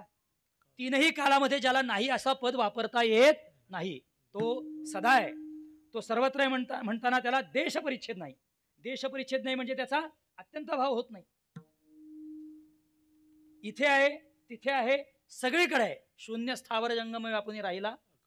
आणि तो समय म्हणण्यामध्ये त्याला वस्तू परिच्छेद नाही, कारण प्रत्येक वस्तूच्या अंतर्यामी राहून त्याचं नियमन करणं हे त्या परमेश्वराचं स्वरूप असल्या कारणाने अन्योन्याभाव नाव जे अन्योन्याभाव ज्याला म्हणतात तोही त्याच्या ठिकाणी संभवत नाही. म्हणजे त्रिविध अभावाचा, चतुर्विध अभावाचा किंवा पंचविध अभावाचा ज्याच्या स्वरूपाच्या ठिकाणी यत्किंचितही संबंध नाही, किंबहुना त्रिविध अभावाच्या, चतुर्विध अभावाच्या, पंचविध अभावाच्या प्रतियोगित्वाचाही ज्याला त्रैकालिक अत्यंत अभाव आहे, हे त्या परमेश्वराचं स्वरूप आहे. त्याला म्हणतात अनंत. अनंत हे नामजा. आणि तो तुकाराम महाराज म्हणतात, हे मी कुठलं तरी सांगून ऐकत नाही, तुका म्हणे साक्षी आले, म्हणजे माझ्या अनुभवाला आलं ते हे केले प्रगट, ते तुमच्या समोर प्रगट केलंय. आपण 7 दिवस काय करायचंय, एक भूमिका सांगतो आणि थांबतो. या 7ही दिवसामध्ये त्या संतांची आणि त्या देवाची शरणागती करून पारायण करायचंय. देवाची शरणागती करून, देवा हे जे मी करतोय ना, हे तुझ्यासाठी करतोय, हे कुणाला दाखवण्याकरता करीत नाहीये. एक वाक्य सांगतो, गळ्यात जी तुळशी माळा धारण करतो याचा अर्थ काय महाराज, आपल्या देहावरची आपली सत्ता काढली. आम्हाला लहानपणी श्री गुरुवर्य महाराजांनी पाठ सांगितला होता, गळ्यामध्ये तुळशी माळा धारण का करावी. त्याचं उत्तर आहे की आपल्या देहावरचं आपलं स्वामित्व काढून त्या देहावर भगवंताचं स्वामित्व निर्माण करण्याचं द्योतक म्हणजे ही तुळशीची माळा आहे. आता हा देह माझा नसताना हा देह कोणाचा झाला, तुझा झाला, म्हणजे ही तुला काय झाली, शरणागती झाली. आणि अशी एकदा शरणागती झाली की महाराज देव पुढे आपलं काय करेल याचा विचार आपण करायचा नाही. तान्हया निकेते माऊलीसीची करणे. ज्ञानेश्वर ज्ञानराज माऊली तुकाराम माऊली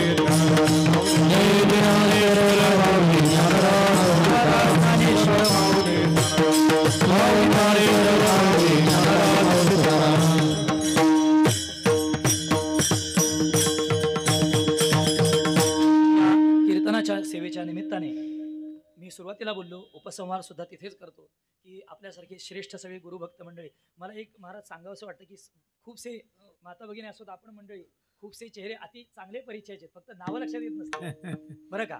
मी मागे बोललो, आम्हाला महाराजांनी आम्ही संपर्कात होतो, आपण बहुत मंडळी यातली मागे उत्तराखंडात गेली होती. आणि मुद्दा मी सांगतो की ह्या परमार्थाने आपल्याला शिकवलेला जो मित्रभाव आहे, आपण सर्वभाव शब्द बोललो ना, देवाशी मित्रभाव पण करायचा आहे. मित्रभाव तो असा आहे की ज्यावेळी तुम्ही मंडळी तिकडे होता त्यावेळी महाराजांशी मी संपर्कात होतो, कारण त्याच्यानंतर एक 4-6 दिवसांनी आम्हाला जायचं होतं. आदरणीय तीर्थरूप माझे वडील इथे आहेत, आई आहे.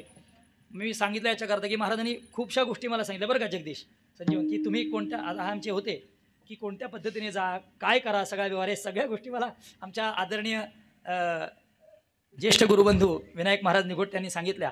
आणि मला विशेष आनंद वाटतो की महाराजांचा, थोरात महाराजांचा आणि आंबेडकर घराण्याचा जो संबंध आहे तो एक अलौकिक अशा स्वरूपाचा आहे. महाराज मला वैयक्तिक त्यांच्याकडनं खूप शिकायला मिळालं. मी त्याप्रमाणे राहण्याचा प्रयत्न करतो बरं का. निदान स्वच्छता, शिस्त हे मी पाळण्याचा, त्यांना विचारा तुम्ही, जेवताना लोक गोंगाट करतात त्यावेळेला सांगतो, नेहमी सांगतो की या गोष्टी आपल्या आल्या पाहिजेत आणि आपण ध्यानात ठेवा. ते लपत नाही, ती शिस्त दिसून येते, ते दर्शन घडतं. याकरता सगळ्यांना मनापासून दंडवत आहे. आपली गुरुभक्ती आपल्या जीवनात आपला उद्धार करणार आहे आणि त्याच्या निमित्ताने आपल्याला या गुरुवर्य श्री गुरु साखरे महाराजांच्या परंपरेचा फार मोठा लाभ झाला आहे. याच्याने आपण धन्य आहोत. आपण जीवनात आपण वारकरी म्हणून जगात सगळ्यात श्रीमंत आहोत, लक्षात ठेवा. याच्याने आपल्या जीवनाची धन्यता आहे.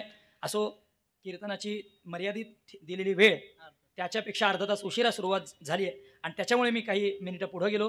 त्याबद्दल आपली इतर वेळी नाही मी क्षमा मागत, पण आज मागतो, थोडा पुढे गेलो. मला क्षमा, आपलं बाळ म्हणून आपण मला क्षमा करावी. कोष्टी महाराज हे यूट्यूब चॅनल आजच सबस्क्राईब करा. बेल आयकॉनवर क्लिक करा. शुद्ध सांप्रदायिक चाली, कीर्तनं, प्रवचनं, कथा, पारायणं असे वारकरी संप्रदायाशी संबंधित व्हिडिओ पहा. आपणही पहा आणि इतरांनाही आग्रहपूर्वक सांगा.